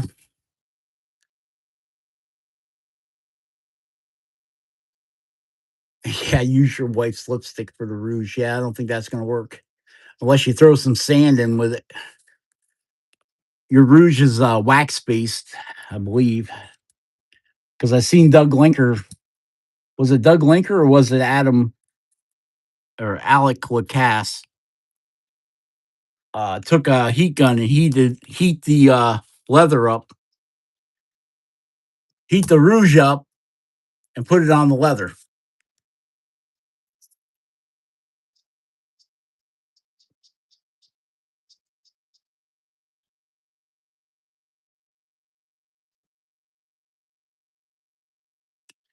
If you cut a piece of baggy on the back, rub it compound. Yeah, use your wife's hair dryer. That'll always get you some good points going. I'll show you something I did the other day. I had all my strops in the man cave, right? In the carving studio. And I was carving. This was before I broke fractured my wrist. I was carving and I'm like, doggone it. I got all my strops in the man cave. And I'm like, but I got a ruler.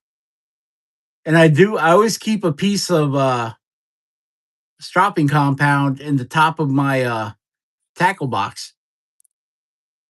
The back of this ruler has a piece of cork on it. Guess what I did? I made a very flexible strop. Hey, it worked good. So now I have this one in there, and this is the one I usually have on in there. This is the one that the piece that there's another piece of leather goes on the back, but it fell off. This is the one I usually keep in there for stropping in my knives. So I put it back in there today because I'm cleaning it. I'm trying to clean the place up. It's a friggin' mess. I'm getting claustrophobic in here.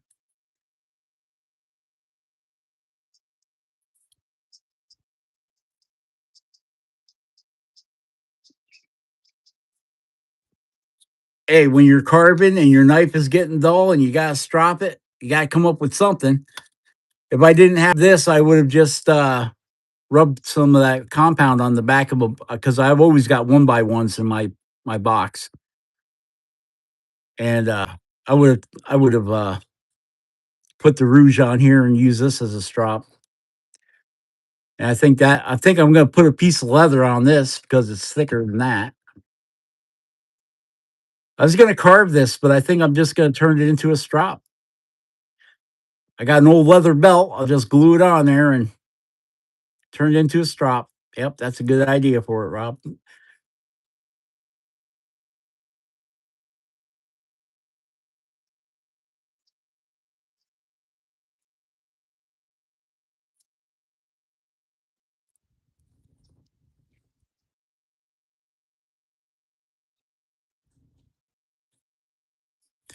Yeah, I remember back in the day when your knife was getting dull, I always wore leather work boots. Use the side of your boot to strop your strop your knife. Put these back in there before I forget, and then I'll be rubbing compound on something else.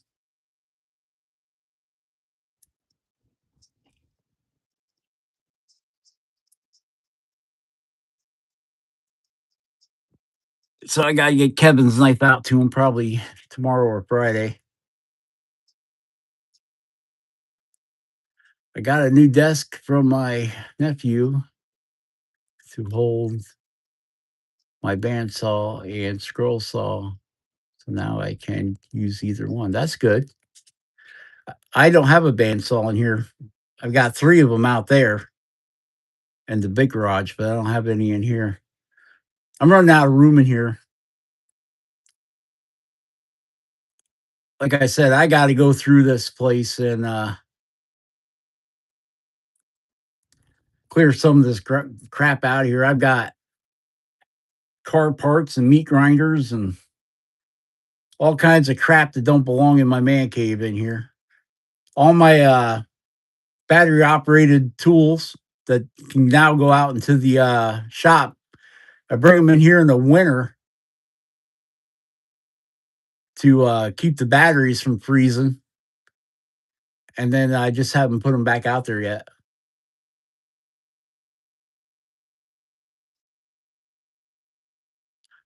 No, I'm out in the man cave right now.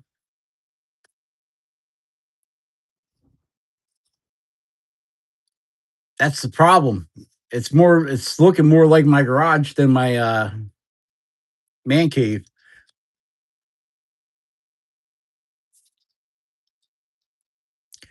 So I've been getting crap cleaned up, moved around, and basically shuffling up one pile of shit from over here to over there. So this side's clean. Now I got to go through all the shit that I piled up and decide what's going where. You got to be able to do stuff that I can do one handed. And believe me, when you only got one hand, it takes twice as long to get crap done.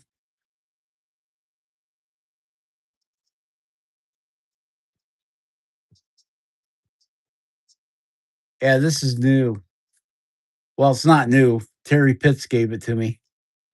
And when he stopped by, it's a piece of rubber, like a rubber mat or rubber conveyor.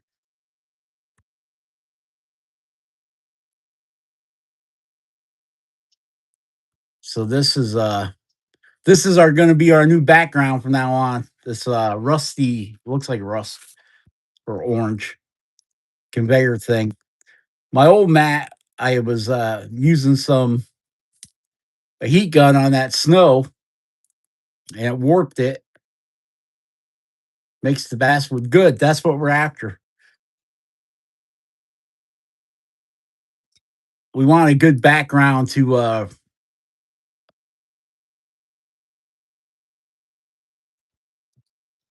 yeah, I need to put an X on here so I know where to hold the carving. That's a good idea, baby, because I used to do that on my other bench. I put blue masking tape in a square, and as long as I stayed in that square, we are doing good. Then I got to learn to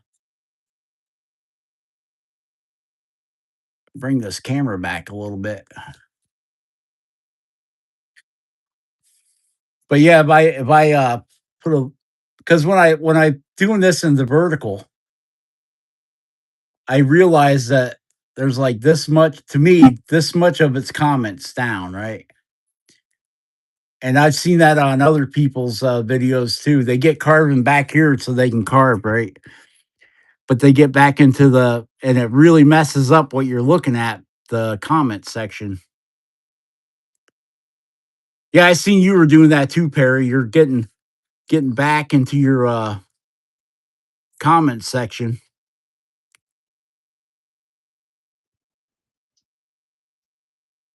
So it's real easy just to draw a line or put a piece of tape, make yourself a little box, and as long as you stay in that box, ow, that hurt. Uh, as long as you stay in that box, you're good. But yeah, a lot of people do that. They'll get into the well, if I video in the horizontal, I don't have that problem because I got more room. But the comments go by so quick, I can't read them. We're here in this position in the vertical, they stay. They don't disappear right away. But in the horizontal, like this, they just keep scrolling. I don't know why they do that.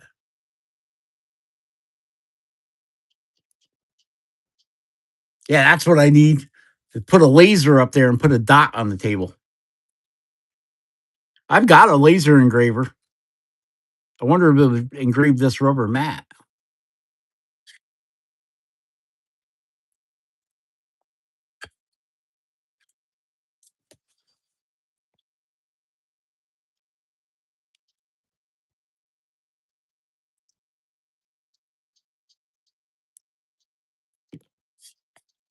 All right, kids.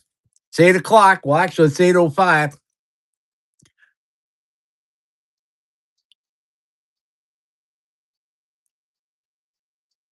I really haven't played with my laser engraver. I even got the deal. You unplug your what is it, X-axis, and plug it into this thing, and so you can do round stuff like tumblers. And I was thinking when I got it, I was like, man, that would be great for burning the pattern onto a walking stick, right? And then you can go back and carve it. And then I got bored with it.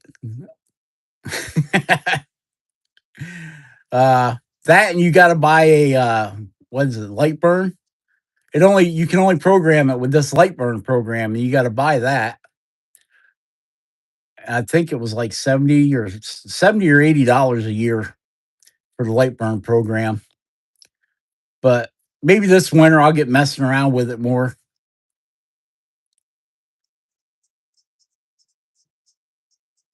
because you can take a picture and just burn it right on there.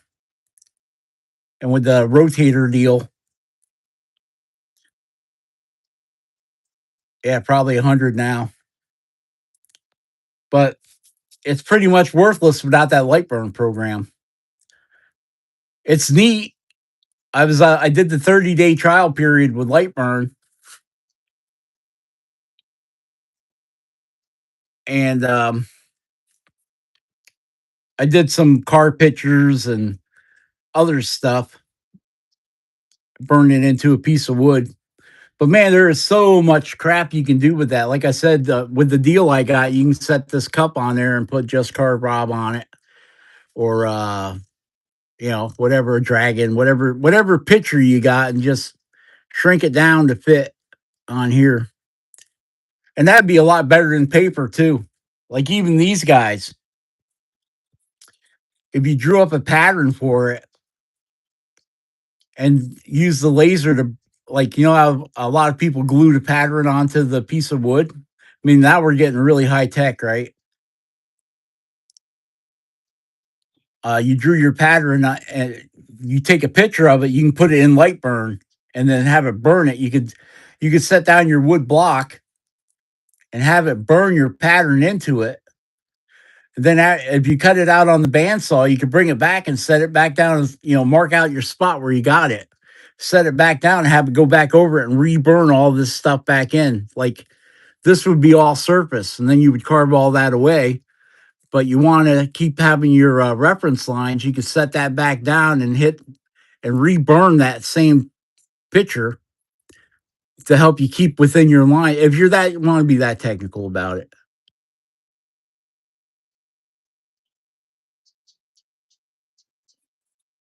But yeah, we'll get when I start doing that, I'll bring you guys along for the ride. You probably won't want to stick around and watch the machine work, but we can learn we'll all learn together how to do it and see how it works. If it works good,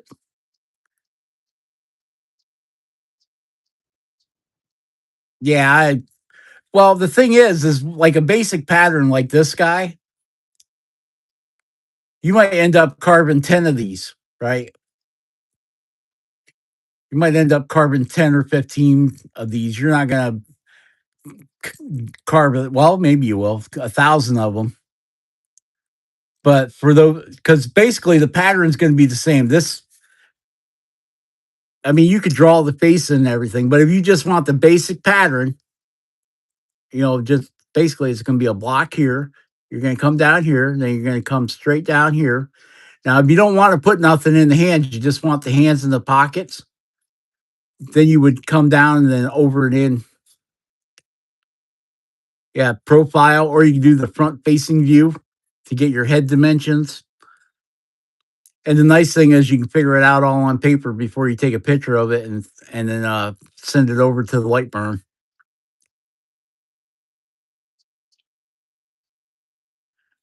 Meanwhile, 10 minutes later, we're still talking, which I don't have a problem with that. I just figured that everybody would want to go do something.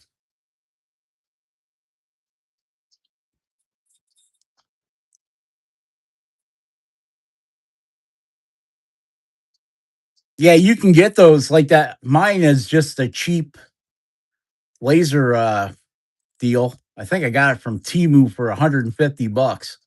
I was going to turn it in. I was going to put my plasma torch on it and turn it into a plasma cutter. But then I found out, Lightburn is one of the only laser support programs there is. And the language it speaks in is not CNC like I'm used to. Like my plasma cutter, I've got a plasma table, a CNC plasma table, and that all speaks in G code, which is my language for programming. I've been doing it. I've been doing it since I was in high school. So I can talk to that. I know how to talk to CNCs, but to talk to lasers, whole different world, ain't it, buddy? Yep.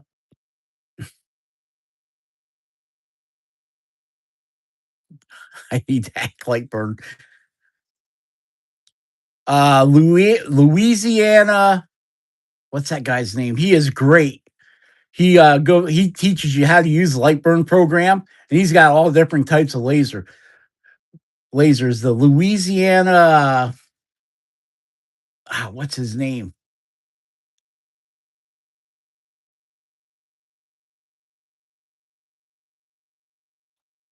Yeah, it'd be nice. Well, my CNC program, I use Mach 3, which is an ISO, which is related to Apple program.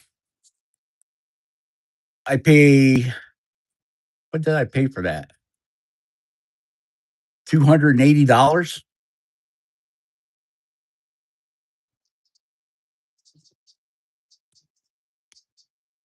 Yep, Marine Corps Jet Mech Harriers that they don't use no more. We're both retired. I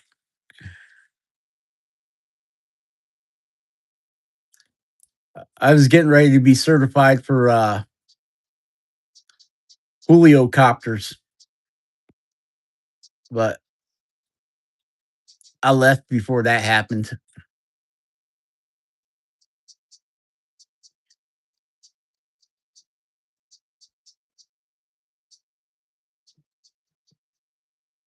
Always want to learn how to fly a helicopter. I guess if I'm not dead, I can still learn, right?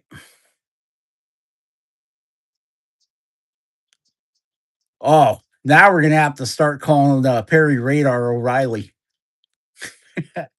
uh, Dating myself now.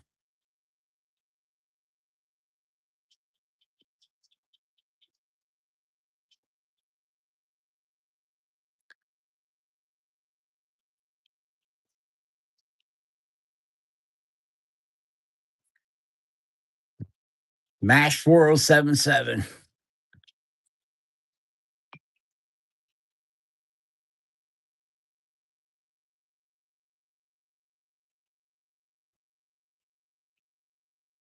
I want to be a recon ranger.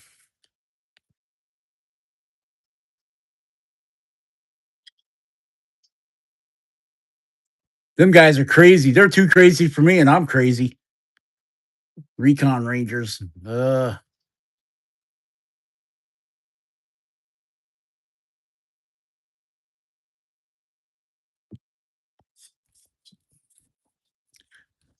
claustrophobic, so tanks were out of the question.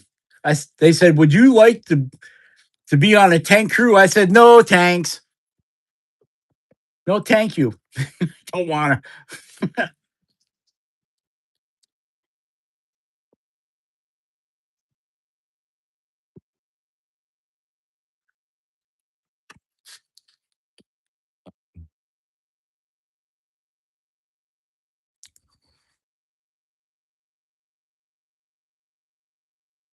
Who the heck is Todd?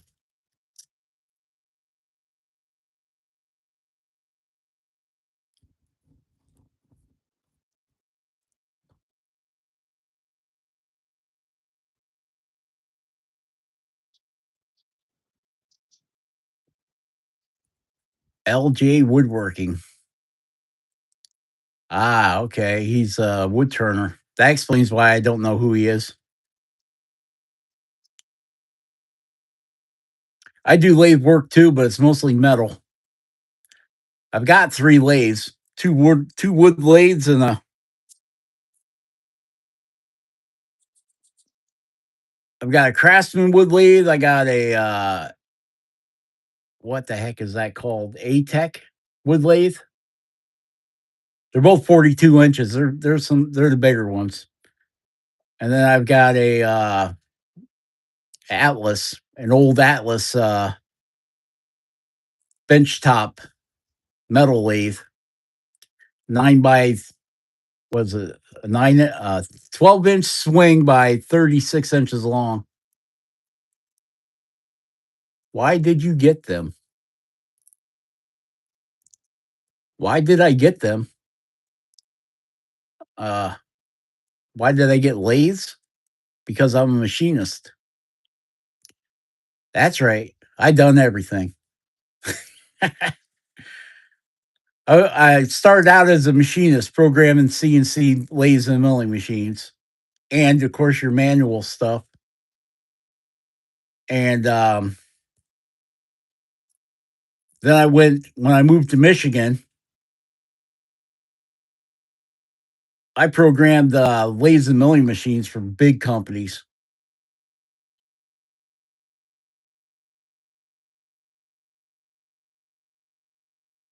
Um, in New York. And when I moved to Michigan, they in New York, all I did was program, right? I didn't set up the lathe, I didn't run the lathe, I just programmed it. And if there was a problem with the program, I had to go troubleshoot it. My office had a direct link to the Pratt and Whitley and Bridgeport, Mazak, all those CNC machines. New York, New York, it's a hell of a town. The crime rate's up, and I left. Uh, when apartments got to $2,000 a month for a freaking 1 bedroom loft, I said it's time to leave. That and you're afraid to get mugged every time you walked out. New York is probably the dirtiest town I've ever seen. So I decided to bug out. I should have went south, but I went north. I got a bunch of family that lives in Tennessee. I probably should have went to over that way. But my grandparents lived in Michigan. So I moved out here and they wanted me to program, run, set up the whole 9 yards for $8 an hour. I'm like, nope. So then I started looking into my one uncle was in the maintenance and I went to work with him and I'm like, I like that. And I worked my way up to be in the foreman and I just kept doing that because I still got, even there, being in maintenance, you still use the lathe, the milling machine, bandsaw, all that stuff. Because a lot of times the machines were so freaking old, you couldn't get parts for them. So we had to make a lot of our own parts. And yes, I do make a lot of things with my lathe and milling machine. I've got a tabletop, was it Ronkin, something like that. Uh, glorified drill press is what it is, but it works for me. My lathe, I'm always making bushings and pins and elephant buffalo wings and all kinds of stuff on that. Then I decided I was missing my CNC background, so I decided to get a CNC plasma cutter. And I make a lot of brackets and stuff for cars and tractors. And fire pits, that kind of, take a piece of 1/4 inch plate steel and put it on there. And I can cut out like one. I did one for a guy. It had his last name cut into it, and then it had a little fire emblem in the middle, like the emoji fire emblem. And then on each side, it had a sword. That's what he wanted. Oh yeah, I got a full woodworking shop out there. We got router tables and table saws, three band saws, and we got a 10, a 12, and a 14 on the band saws. Radial arm saw, all the crap, biscuit joiners, and ugh, I tell you, I can't even remember all the crap that's out there, but there's a bunch of it. Welders, TIG welders, plasma cutters.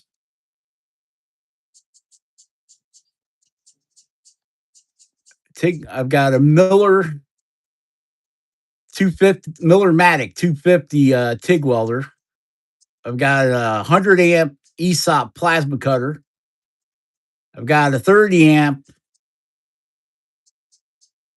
Miller plasma cutter, and then I bought one of those ones off.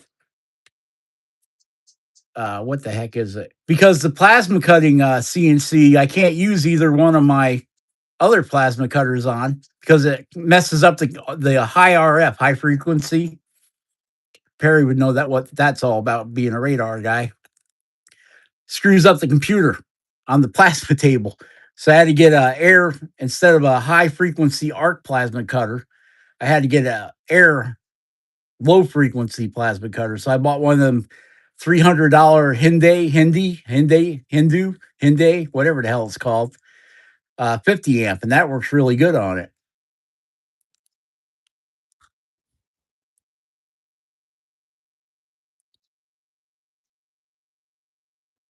I made a bunch of aluminum stars that were 5 inches by 5 inches, 1/4 inch aluminum plate for the church.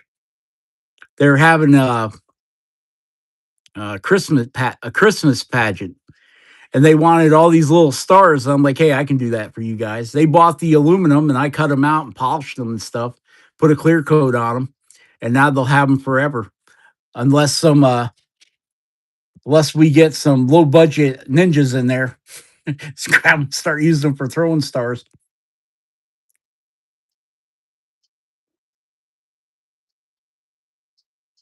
Low budget ninjas.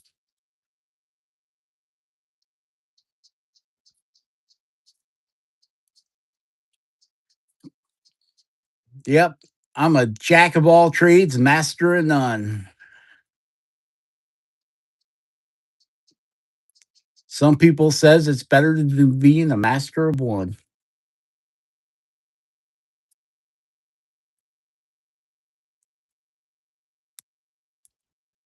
I've made some Chinese stars out of high carbon steel. You think that Helvey cut you?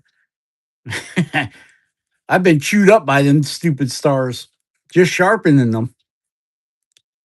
I made shurikens, the 4 pointed ones are square and they got a little dip in the middle, like the ninja ones. And then I've made the actual star ones. And holy mackerel, them things will get you good.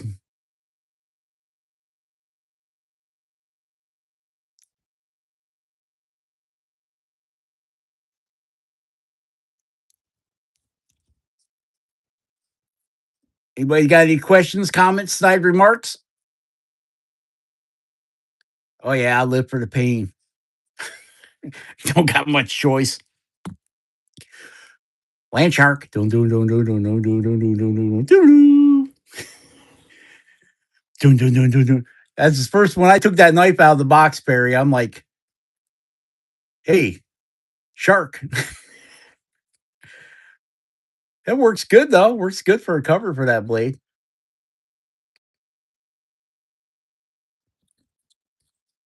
Hey, John, caught us right at the end, buddy.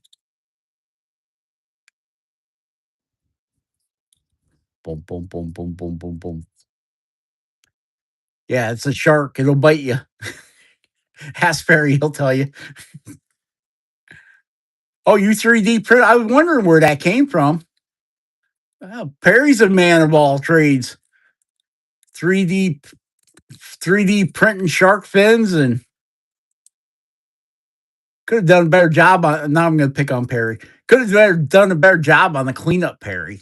Look at all the burrs on there.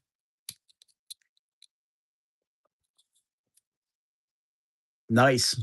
3D printed. That's pretty good. Yeah, me too. Oh, baby kisses knows a few things.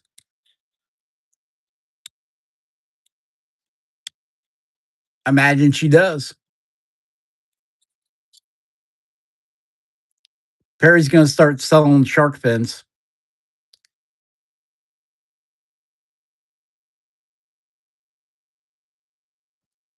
He's gonna hook you up with the shark fins and the baby shark song.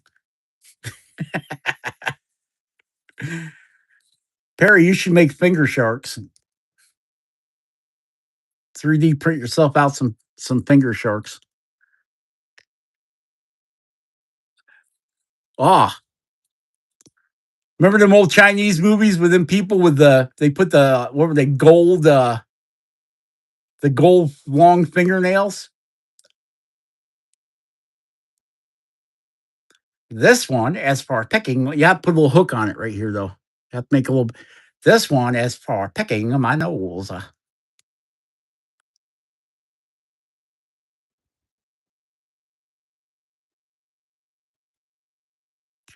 Well, I got done carving a birdhouse. I didn't film it or anything, but Street Fighter fingernails. Yeah,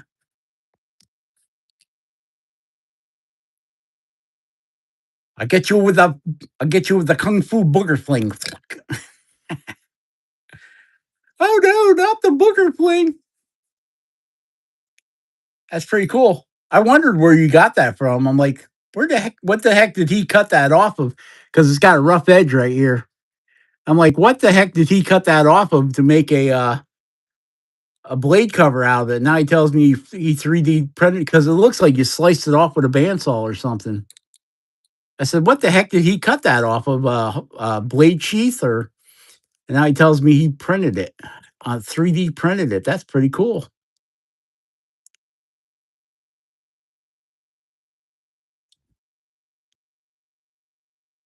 Yeah, Perry could do them in colors. Make us some.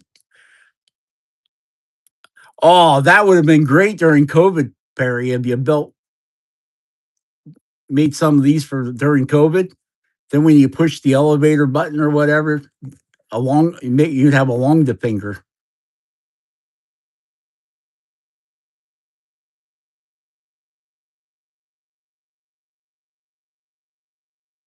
You could have an extension finger, so you don't have to touch nobody.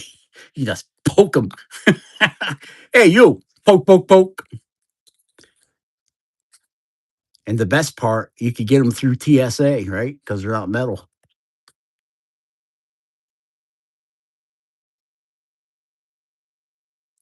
You should have bet next time. Make sure you put some eyes on it, though. Ah, ah, ah. COVID-free fingernails. Yeah, that you could poke people. Poke, poke, poke. Hey, you. Hey, Mister, you. I'm talking to you.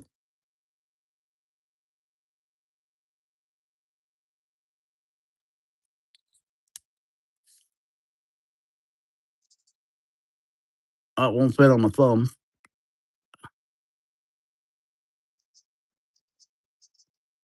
If you put one of them little magnets in there, you'd be able to use it for texting. You know those pencils they got, the pins they got. They got the little rubber thingy on it, so that you can sign your name or text. That's how I text, anyways. Like this. Get two of them, man. You can really get going.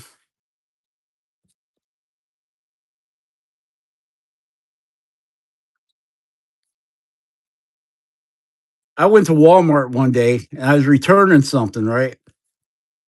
And there was this girl there. She had fingernails that were probably that long, and she's got to use the keyboard, right? So she's got holes drilled in her fingernail, and she's got like a little dangly thing with like a little pearl on it or something. And I was just, while she was typing, I was just waiting for that little ball to get stuck down between the keys. I was actually kind of hoping for it, but it didn't happen. She must have had her ball size just right so it wouldn't get down between those keys. Who would do that? Knowing that your job entails probably 80% of your day typing, and she got this little ball on a gold chain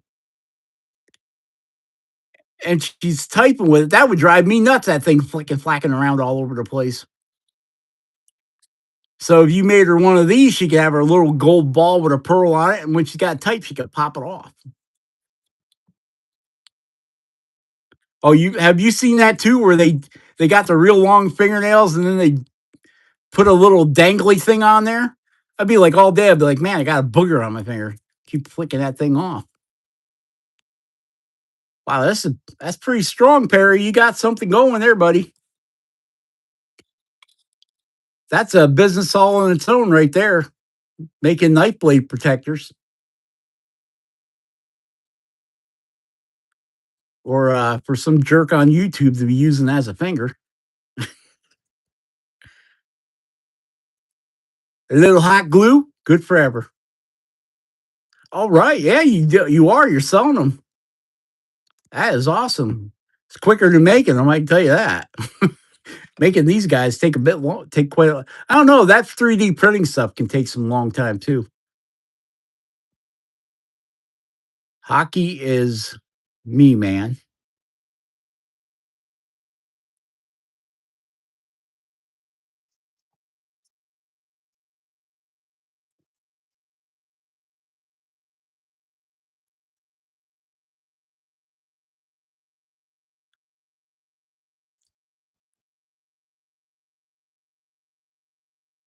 Oh, Tarek is back. Must ate dinner. They don't always print right. Either do I. You've read some of my text messages. Well, that's just par for the course when it comes to 3D printers, isn't it? If you get a little extra tension on your plastic filament, it'll goof up.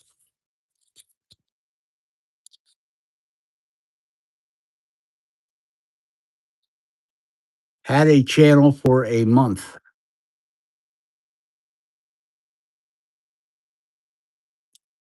Yeah, I used to the one place I worked was a thermoforming company, and we made the big plastic boats. KL Industries. I don't know if you guys see them down there. And we would print wow, thermoform bass boats and paddle boats and the bottoms for hunting tents and ice fishing tents and that kind of stuff. And in the wintertime, it was all right because all the doors were closed, right? But in the summertime, because you're running your ovens at 700 degrees and you're dealing with like a 15 to 20 foot long by 15 foot wide sheet of plastic, 3/8 to a half of an inch thick, and you're putting it in these great big ovens to heat it up, and then you run it over top of mold, aluminum mold that's heated with hot water, drops down over it, the vacuum kicks on, and then of course barometric the pressure, atmospheric pressure forces the plastic down into all the nooks and crannies. But in the summertime, they'd have all the doors open because it was so hot in there, and all it would take is one breeze to blow across that sheet when it was coming out of the oven, and you'd get a misform because that one section where the sheet kind of hung down like a belly, that little bit of air, and it wasn't cold. It's probably 90 degrees outside, would hit that, and it would deform the whole sheet.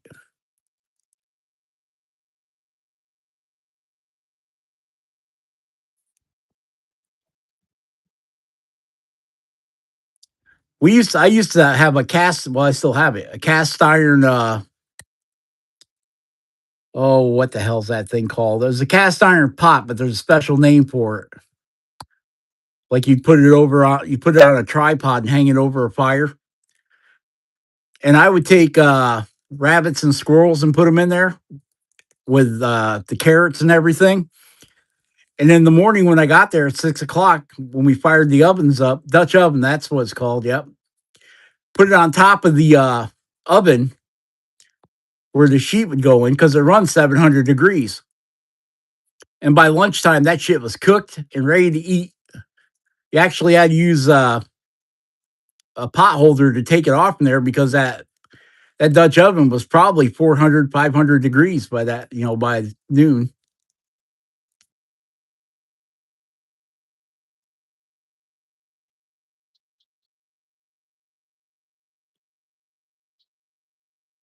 Yeah, I called that my easy bake oven. Didn't cost nothing to run it because it was already running. Then they got into roto casting, which is two molds. Like let's say this, it'd be a mold of this half and a mold of that half, and then it would bolt together like a big coffin. Like kayaks are rotomold. They're not vacuum formed. That's how they get like the tie-dye colors. They'll take that mold and you put a certain amount of plastic powder in there of whatever colors you want and then clamp it shut. And now this great big mold is like on one of those salt and pepper shakers, like at the fairs, it spins this way and end to end. It goes into the oven, heats up, and then spins, goes down into the next oven, heats up, spins again. And then when it comes back around, it's got so many seconds it's got to cool. You crack the mold open, and poof, there you go. You got a fully made kayak ready to roll. Yep, roto casting. Like a lot of your little things you see at Hobby Lobby, like the little gnomes and stuff. Those aren't plastic injected molding. Those are roto casted. They got a big mold with like 200 of them in there. They dump the plastic powder in there, clamp it shut, and then that thing spins over and over and end to end. It looks like a carnival ride that you would not want to ride. And it just amazed me that man, somebody could get killed by this thing because I mean they weren't small either. These machines are probably 20, 30 foot in diameter from the pivot point. And it would go up and go into the oven and then come down. And as it's coming down, it'd spin and spin all different directions to make sure it scattered that powder out against that hot aluminum. And then it would go into the next oven. They started getting into that with the kayaks there at KL Industries because that's what they did. Their big business was like the smaller bass boats, anything up to 12 foot, paddle boats. And then they started getting into making all those plastic pallets. Yeah. Yeah. Well, Kentucky's got a lot of great rivers to kayak down. We got a lot of kayaks out here too. Then they started getting into those paddle boards because once you got a rotocaster, it's unlimited to what you can make.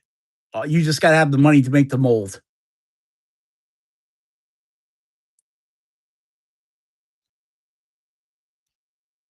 Yeah.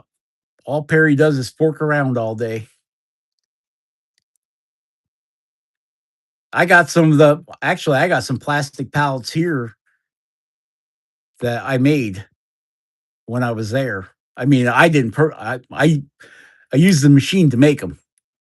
We were making them for Ford and GM and Chrysler.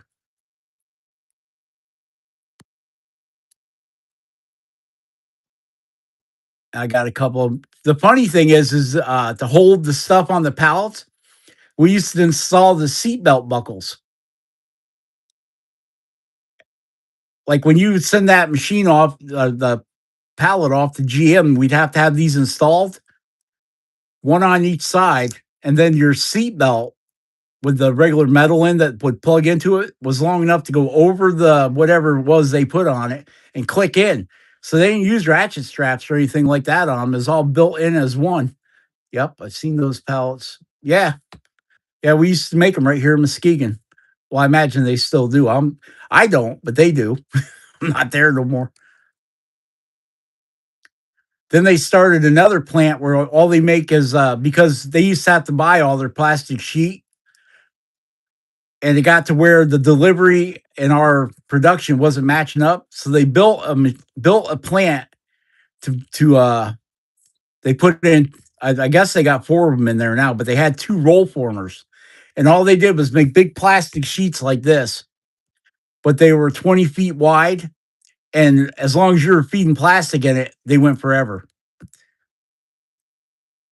And then there was a machine at the end that counted how long it was, and it would cut it into whatever length or width sheet you needed.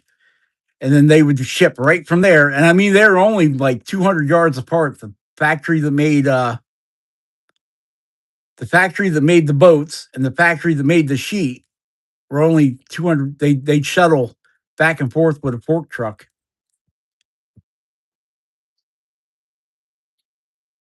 And then it got so big that they had, by the time I left, they had added two more roll formers and were selling sheet to other places. And I remember the guy that owned the place said he was making more off selling sheet than he was selling the paddle boats. And that was their main business, just by making the sheet and selling it to other companies like Stack Pack down in Grand Rapids. That's all they do is make pallets of different shapes and sizes for different companies. And they were having the same problem. They couldn't get enough sheet to keep them going. So then the Harrises, the people that own the KL Industries, started selling sheet to them, plastic sheet. And they did both polyethylene and ABS.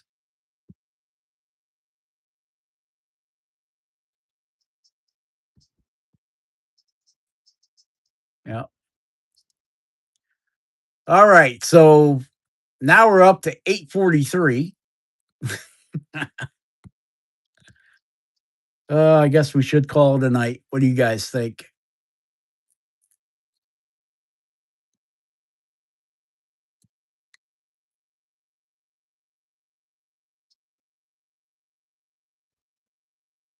Kansas.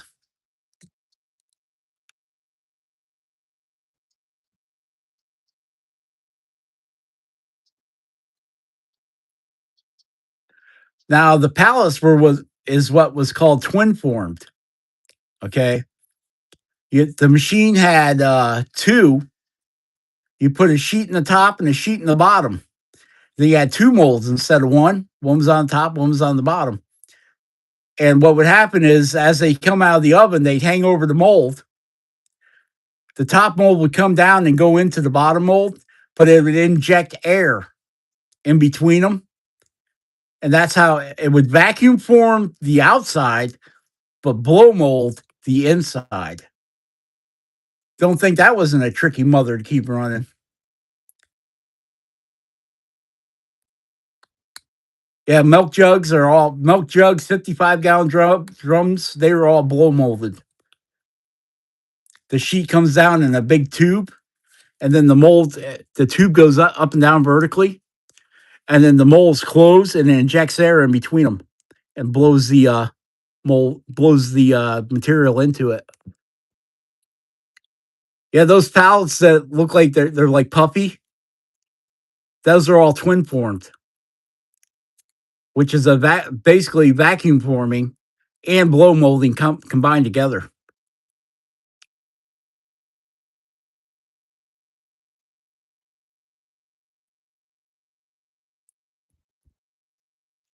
Yeah, this is pretty neat. I'm glad I learned about you making these, Perry. That's pretty cool. I could see them if you got a hold of like uh,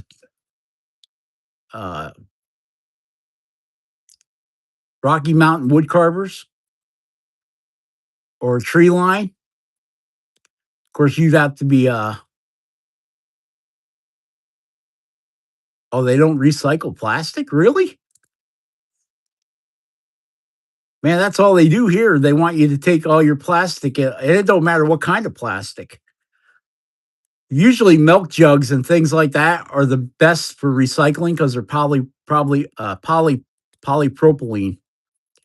which means nothing can contaminate them. You can put battery acid in it, no problem. Now, ABS, whole different story. A lot of things will eat ABS. Polypropylene, polyethylene. Most of your food grade products are made out of polypro, soda bottles, milk jugs, uh, your oil jugs are mainly polyethylene.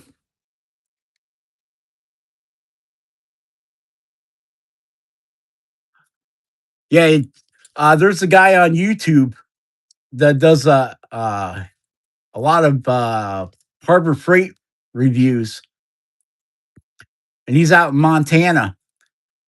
And hey Tim, he started making trays for sockets, and now he has a whole, and all he does is sell them on YouTube. He doesn't sell them through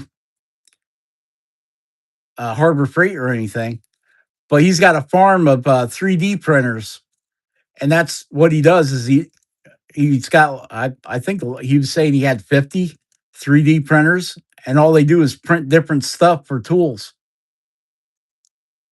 wrench holders and socket holder trays.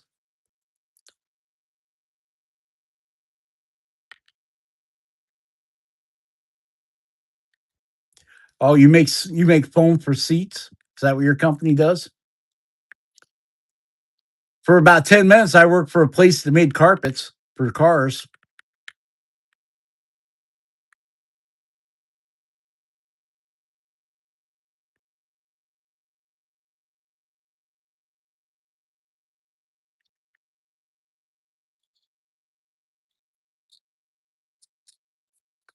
'Yeah, there's if you got I think that's the way the world is going, is a lot of 3D printed stuff. Heck, they're even got a 3D printer that prints concrete into houses. I know you've seen that. If you're into 3D printing, I think it was on like that show Modern Marbles.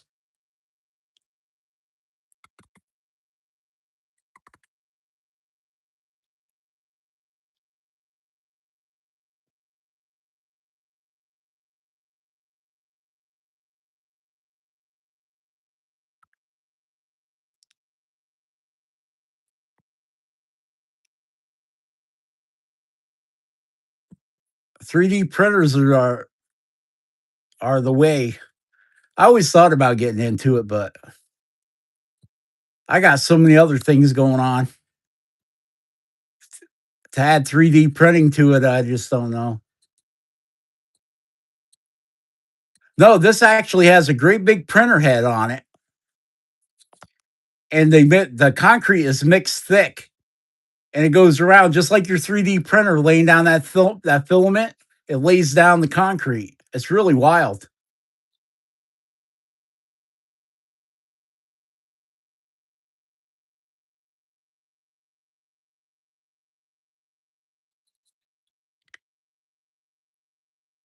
No, I don't know. I think they're talking that 3D printed houses are going to be pretty cheap, and they're more efficient because they're solid concrete.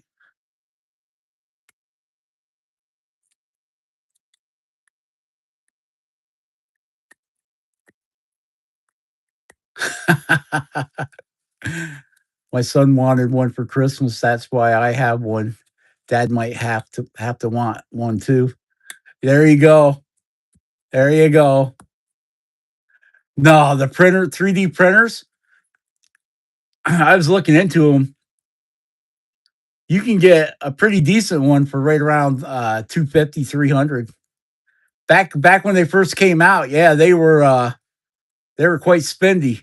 But just like the laser engravers, The price is so low that they're on. You can get them for under $200 now, and I'm talking about one with a high wattage laser. Yeah, the concrete printed houses are actually like your 3D printing here, except instead of plastic filament, it's using concrete. That's pretty wild.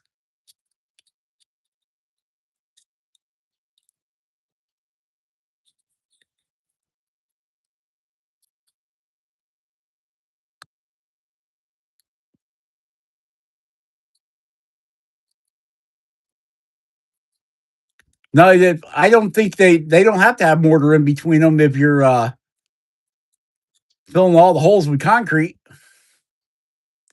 But you better be pretty doggone sure that you got them blocks level and straight.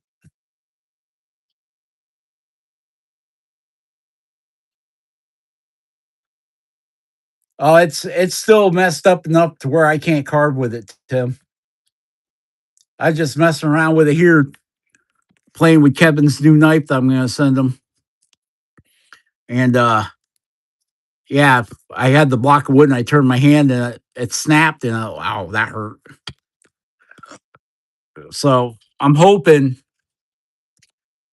by this weekend I can hold this beautiful knife. Here, this trailer queen of a knife right here.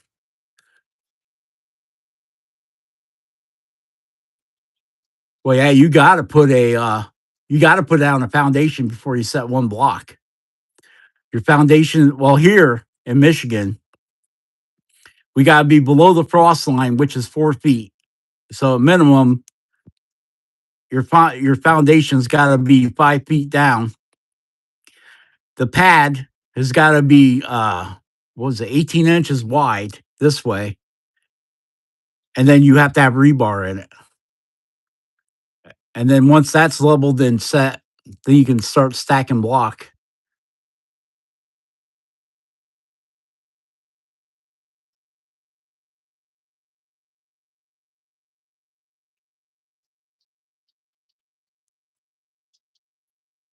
Well, then you're heading in the right direction. If you got the if you're dug down 5 feet with let's say a 2 foot by 1 foot thick concrete pad with rebar set, then you can set once that's leveled out, then you can put your block on. People really don't use block anymore though. All the foundations that I've seen lately are they come in, they put the rebar and stuff, they put down the footer, and then they put up the retaining walls, and they poured that whole thing's filled with concrete. It doesn't have block. Yeah, it's probably 24 inches wide.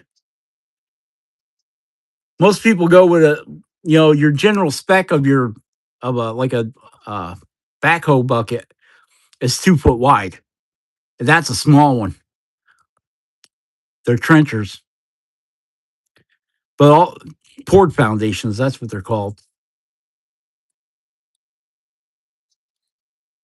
This is Perry's making these, Tim, with his 3D printer. I was wondering where he got it from. This is a knife from Perry, the wood carving wizard. We traded. He gave me this pretty heavy, slippery, heavy knife here, and I'm dying. I'm drooling at the mouth to use this thing, but I just can't. I can't hang on to a block of wood, and I definitely can't put enough grip on this knife to do it safely. I can't turn my wrist. It's all swollen. It's got a big knot over here where I fractured it. I fractured it right on that bone right there. Looks like a frigging ping pong ball. I fractured it right through there.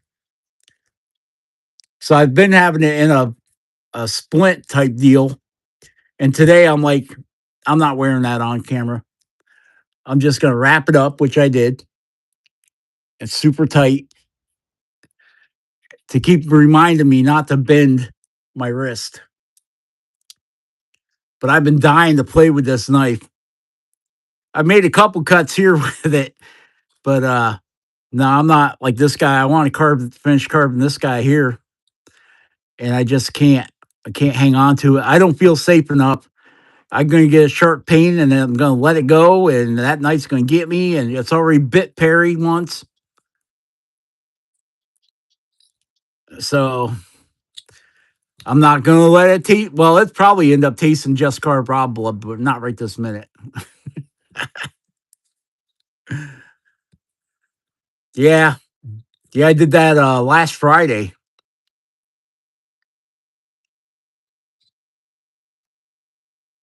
No, I was actually walking through that garage and my back went out. I turned wrong. And when my back goes out, my left leg goes totally numb. Boop, gone. It's almost like being paralyzed for 15 minutes. And it went out and I went down. I missed the edge of the table the lathe sits on. It's a big steel table by that much. I landed up right at the base of it and I put my hand out to stop my fall and it stopped it all right. I friggin' jammed it up into my elbow. I went to get up and I'm like, oh no, oh no. So I had to crawl over to the I've got a big horizontal bandsaw for cutting steel. I had to crawl over there and grab hold of the chip tray with this hand to get up. And that was at like 8 o'clock at night. So I went to the med stop was open till 10. So I went there and they took an x-ray and that knuckle right there, I will call it a knuckle. I don't know what it's called. That ball right there was cracked all the way across. My hand swelled up like the size of a freaking softball.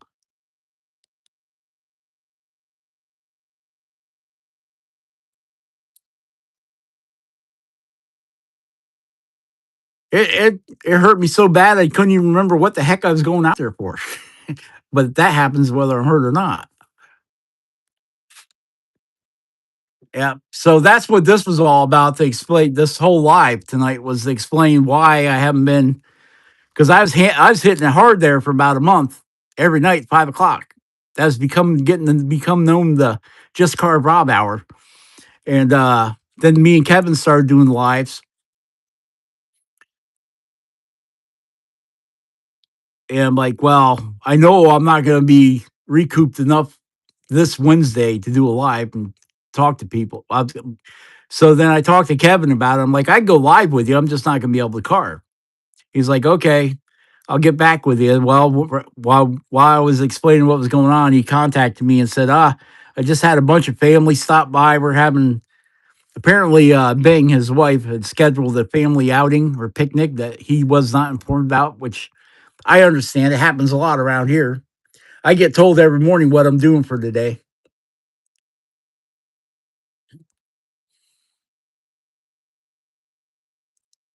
Well, mine's the opposite.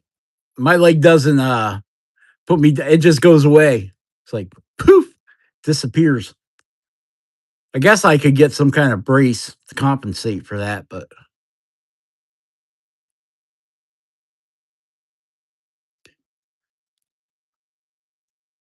usually I use my cane, and if my leg starts, I could just be walking. Like if I walk in the store from one end of Walmart to the other, I gotta find. Usually stop at the lawn furniture section so I can sit down because I'll start losing the feeling in my left leg.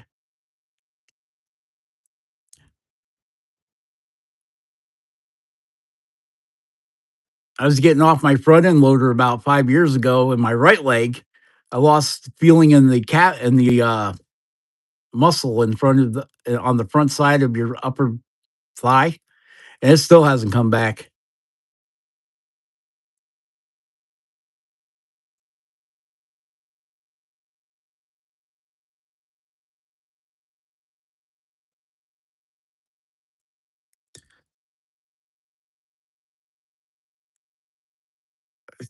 Too many radar waves there, Perry. Too many microwaves hitting you.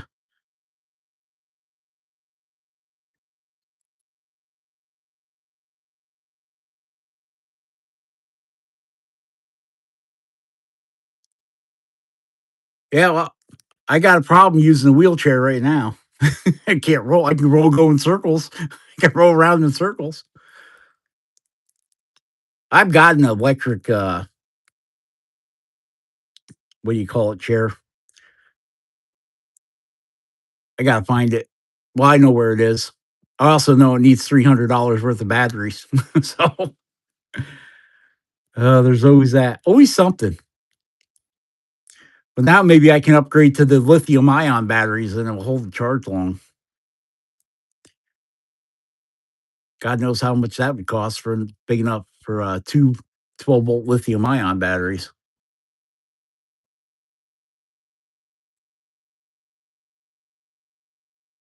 Oh, yes, yes. The master of the house will always tell you, you got to do this, you got to do that, you got to do the other thing. And when she ain't looking, I run out to the man cave and hide. That's why I have so many garages. That way there, they can't find you, Perry. It's like playing whack a mole. You're the mole. You got to go hide before you get whacked.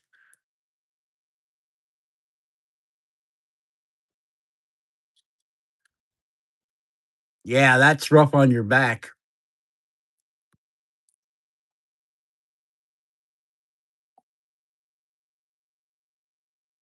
I was caught in a building collapse in 2000 and broke mine in three places.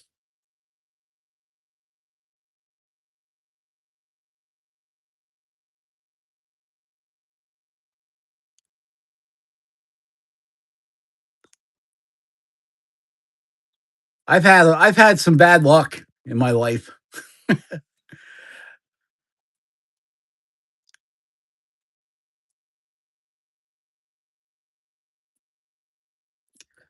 Let's see, I've been shot, stabbed 3 times, uh, and I'm not talking self-inflicted here,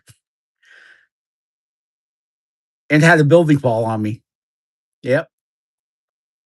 And now, self-induced pain. You have a tool shed?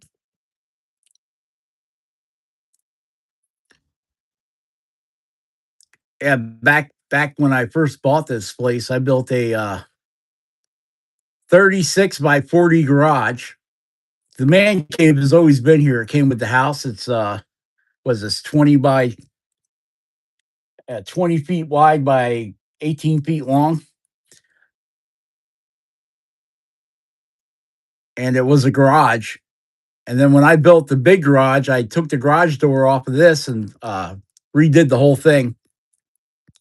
Sheet wall, sheetrock, electric, all that stuff.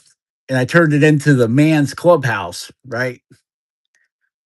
So we got the recliners and the big screen TV and all that crap out here. And then I added another 40 feet onto the existing garage for a car bay with a car lift in it. So now that garage is 36 feet wide and 100 feet long. And it's got another 20 feet, another 20-foot, 20 by 20 building that I got put on. It's laying on the ground right now. I bought it and took it down and moved it over here. Crew of guys moved it. Well, I bought it. They took it down and moved it. And now I got to talk them into putting it up for me, but I need another uh, 20 feet of concrete to put the building on, right? So then it'll be 36 feet wide and 120 feet long. And it's on, what do I got? 10 acres? I mowed 4 of it.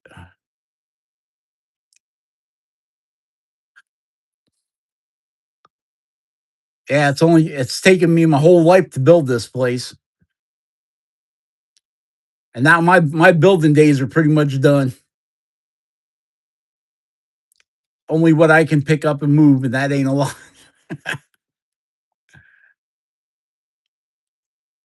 Everybody goes, "How did you get so much crap, just Carve Rob?" Because when I say I got a car shop, I mean I ain't just got a set of sockets and some wrenches. I'm talking I got like 12 toolboxes out there that you couldn't put another screwdriver in if you had to.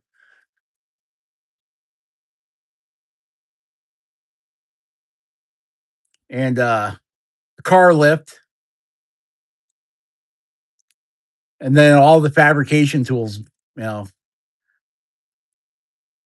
couple years back, I built a new welding table that's 4 feet wide, 8 feet long, got 3 billion friggin' 5/8 holes in it, so you can clamp shit to the top of it. Plasma cutters. I got 5 different welders. It's all out there. Just need somebody that can use it.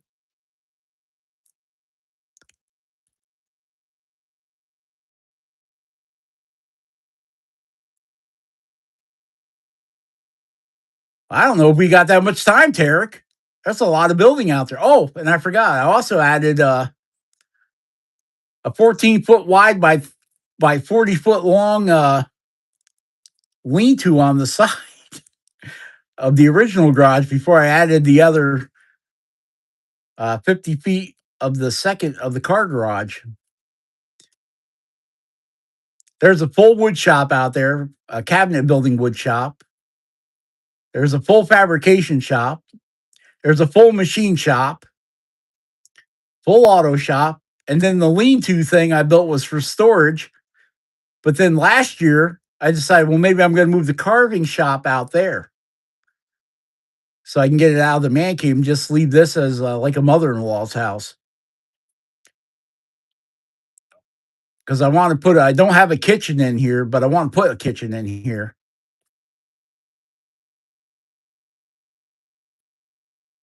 Yeah, I could walk through there and show you guys that everything, but then I'd be putting all my stuff on YouTube for everybody to see.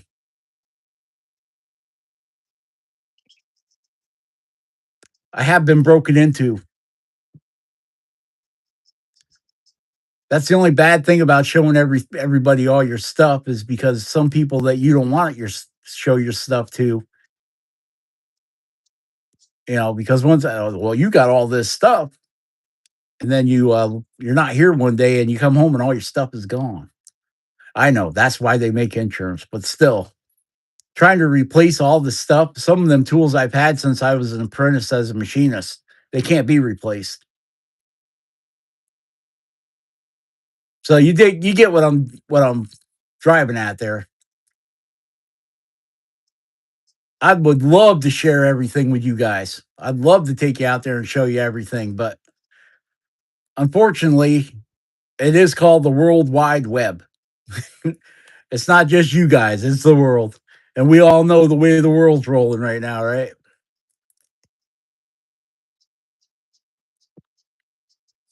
Everything is super overinflated and everybody's trying to dig up a dime where they can.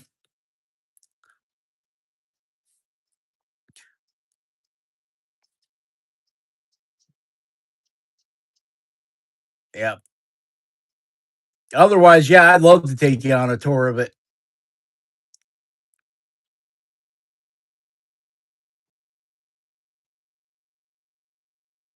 Show you everything I can't use anymore. I should have a great big auction, just have them come in and clear this place out. Then I might have some place I can actually park my car in because you ain't getting a car in there. 36 feet wide and 100 feet long, and you can't get your car in it. That's a lot of crap right there, I tell you what.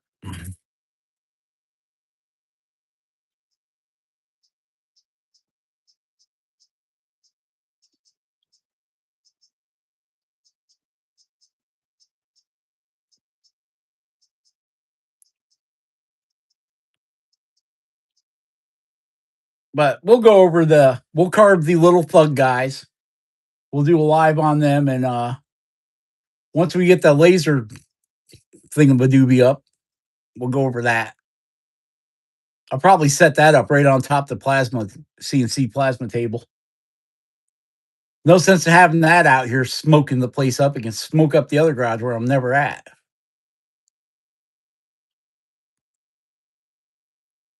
Yeah, my man cave sits about, I don't know, 100 feet away from the house. And then the main garage is right next to the man cave, so probably 50 feet away from the house.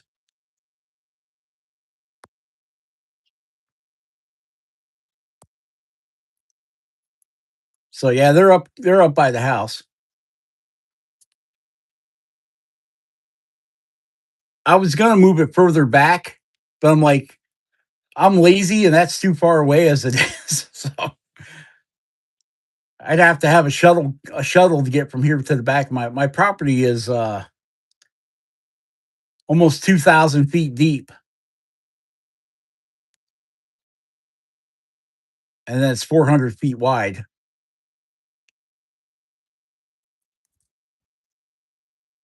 So it's not like I don't got room where I could have moved it back, but the question is why would I move it back? If I could have, I would have attached the whole thing right to the house. So I never had to go outside.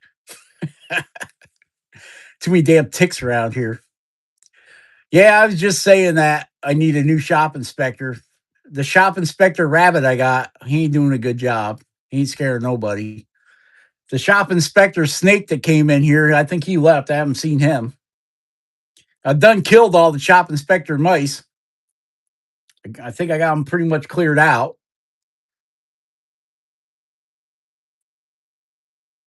I didn't even know there was a mouse in here. One night I was sitting here and I heard something else scratching.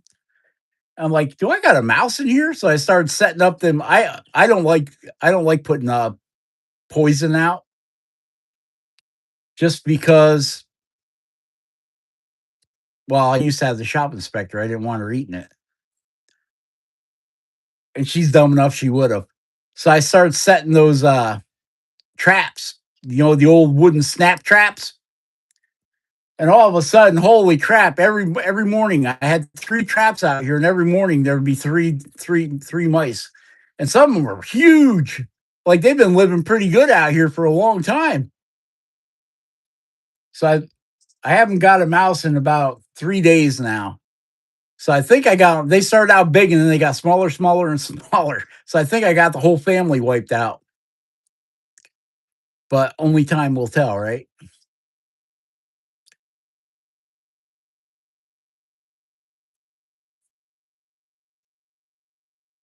I do have a basement under the house. I could probably put a man cave in the basement. Nah, I got a thing about tight spaces and spaces with only one exit. No, no, no, no.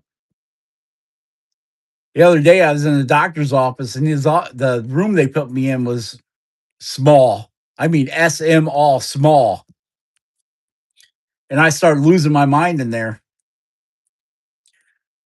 And I got him walked out. I'm standing in the lobby and he's nurse comes out and goes, "Why aren't you in the room?" I said, "I can't take that room, lady. The longer I sit in there, the smaller it keeps getting, right?" I said, I suffer from anxiety and claustrophobia. And she goes, "Oh," I'm like, "You get buried alive once and see, tell me how much you want to be in a small room."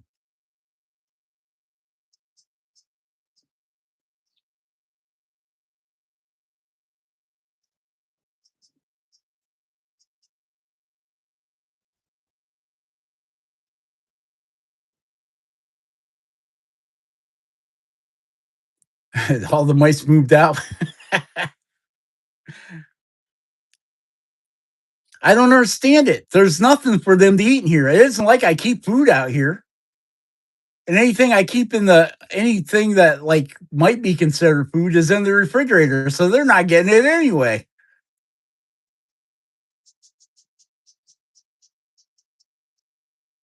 Baby Kisses is so mean, or mice moved out in the middle of the winter. That is funny.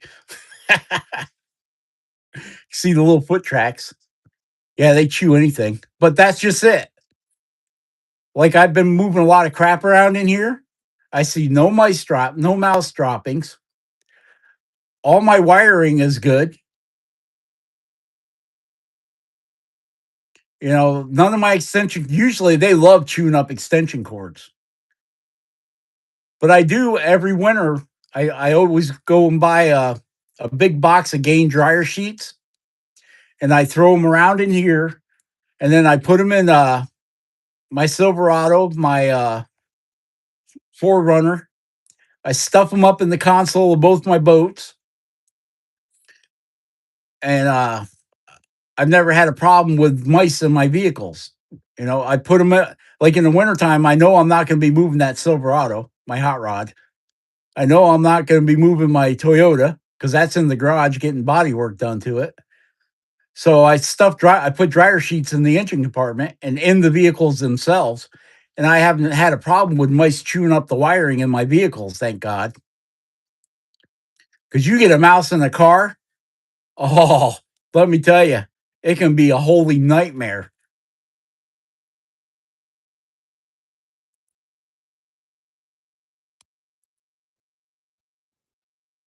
with mice. They're terrible. I seen the funniest thing the other day. I was sitting in my hammock. I just hung up the hammock. I finally got it. And I'm laying in the hammock, and here comes this. I didn't know what it was at first. I thought it was a big rat. Here comes a squirrel that I don't know how he lost it, but somehow he lost his tail. Yeah, gain dryer sheets. Here's this tailless squirrel running around. And I'm like, what the hell happened to you to lose your tail? I don't know. But then it was missing all the hair on one side of it too. And I'm like, I bet you that poor bastard got hit, lost his tail and all of his hair. So next time I see him, that poor squirrel, I'm gonna put him out of his misery. It looks like he's really suffering. That motorcycle could have done something. Something messed him up.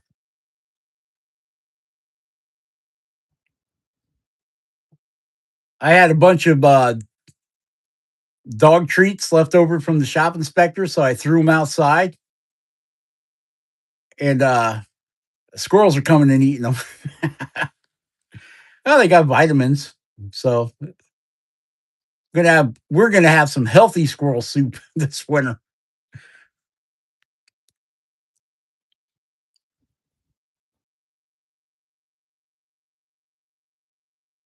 Well, I'll tell you what, if a squirrel will run between the wheels of your motorcycle, but I've seen squirrels. They're stupid, man. I've had them halfway across the road, right? And you're driving down the road. Instead of they're right in the middle of the road. So instead of going ahead and finishing crossing the road, no, they turn around and go back the other way, and you end up hitting them anyway.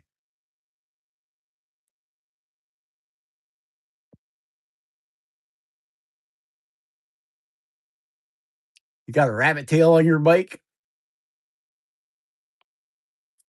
I don't know about these squirrels. Since the shop inspectors left, the squirrel population around here, I never seen any squirrels. Every once in a while, you see one way out back. But now they're up front here. I've got gray squirrels, black squirrels, and red squirrels. And none of them like each other. They're always yelling at each other, chasing each other around.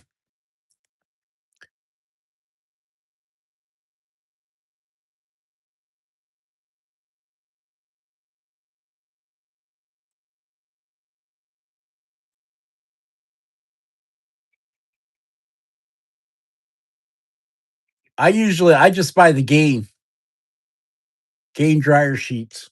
Peppermint works good too for mice. I don't know what it does for squirrels.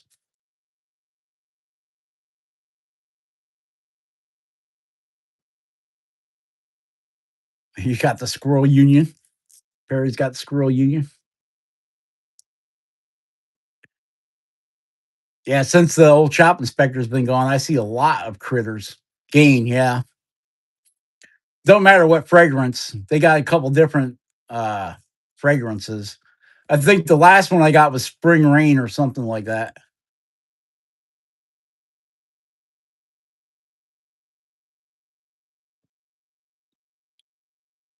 Well, I can tell you what's going to be the end of that squirrel. I don't know if he got hit, if because I got eagles that live over by the lake, which is only a mile away from me. The other day, the old lady's like, "Hey, there's a big bird on the ground out there." I look out the window; it's an eagle. I think he was going after a rabbit and missed it, and ended up crashing into the ground because he's sitting there dazed looking.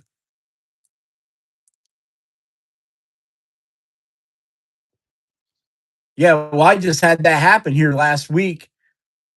Maybe that was the squirrel that did it. Maybe that's how he lost his tail. Last, what was it, Tuesday or Wednesday? The power went out here. And the guy from the power, you could see on top of the transformer, they got like a breaker bar in case it gets overloaded. I wonder if that's the squirrel that was up there. He blew his tail off and half his hair. I wonder, that might be. I bet you he don't go up there and play around no more. He or she or whatever it is. It's the funkiest looking thing you've ever seen. If it comes back again, I'll get some photo. Oh, I got the hiccups.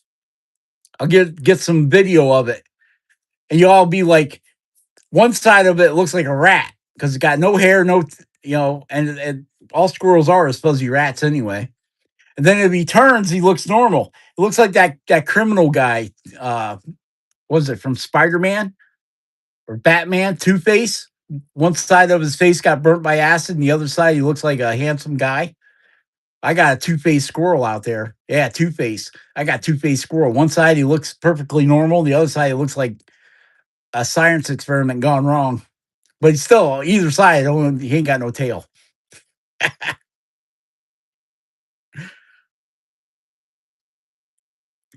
He's on the deck this way. You're like, oh, there's a squirrel. Turns the other way. Oh my God, what's that thing?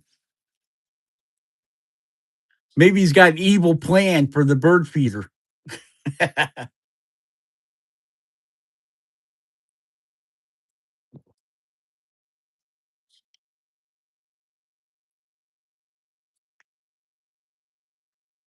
All right, guys, that's it. It's almost 9:30. Hour and a half past my quit time. Think I'm gonna go in and watch some Wednesday night TV, whatever the hell that is. Maybe I'll just sit out here in the recliner and watch some TV. Ancient Aliens. Yeah, I got them all recorded, all the Ancient Aliens. So share, subscribe, and like. Be awesome. Carve something awesome. And we will catch you on the next one. All right, Perry? All right. All right, Tarek? All right. All right, baby kisses? All right. All right, Jordy Johnson at Carving Fusion? All right. And all right, Billy. Sad to hear that you passed from liver cancer. And we'll catch you on the next one. Bye.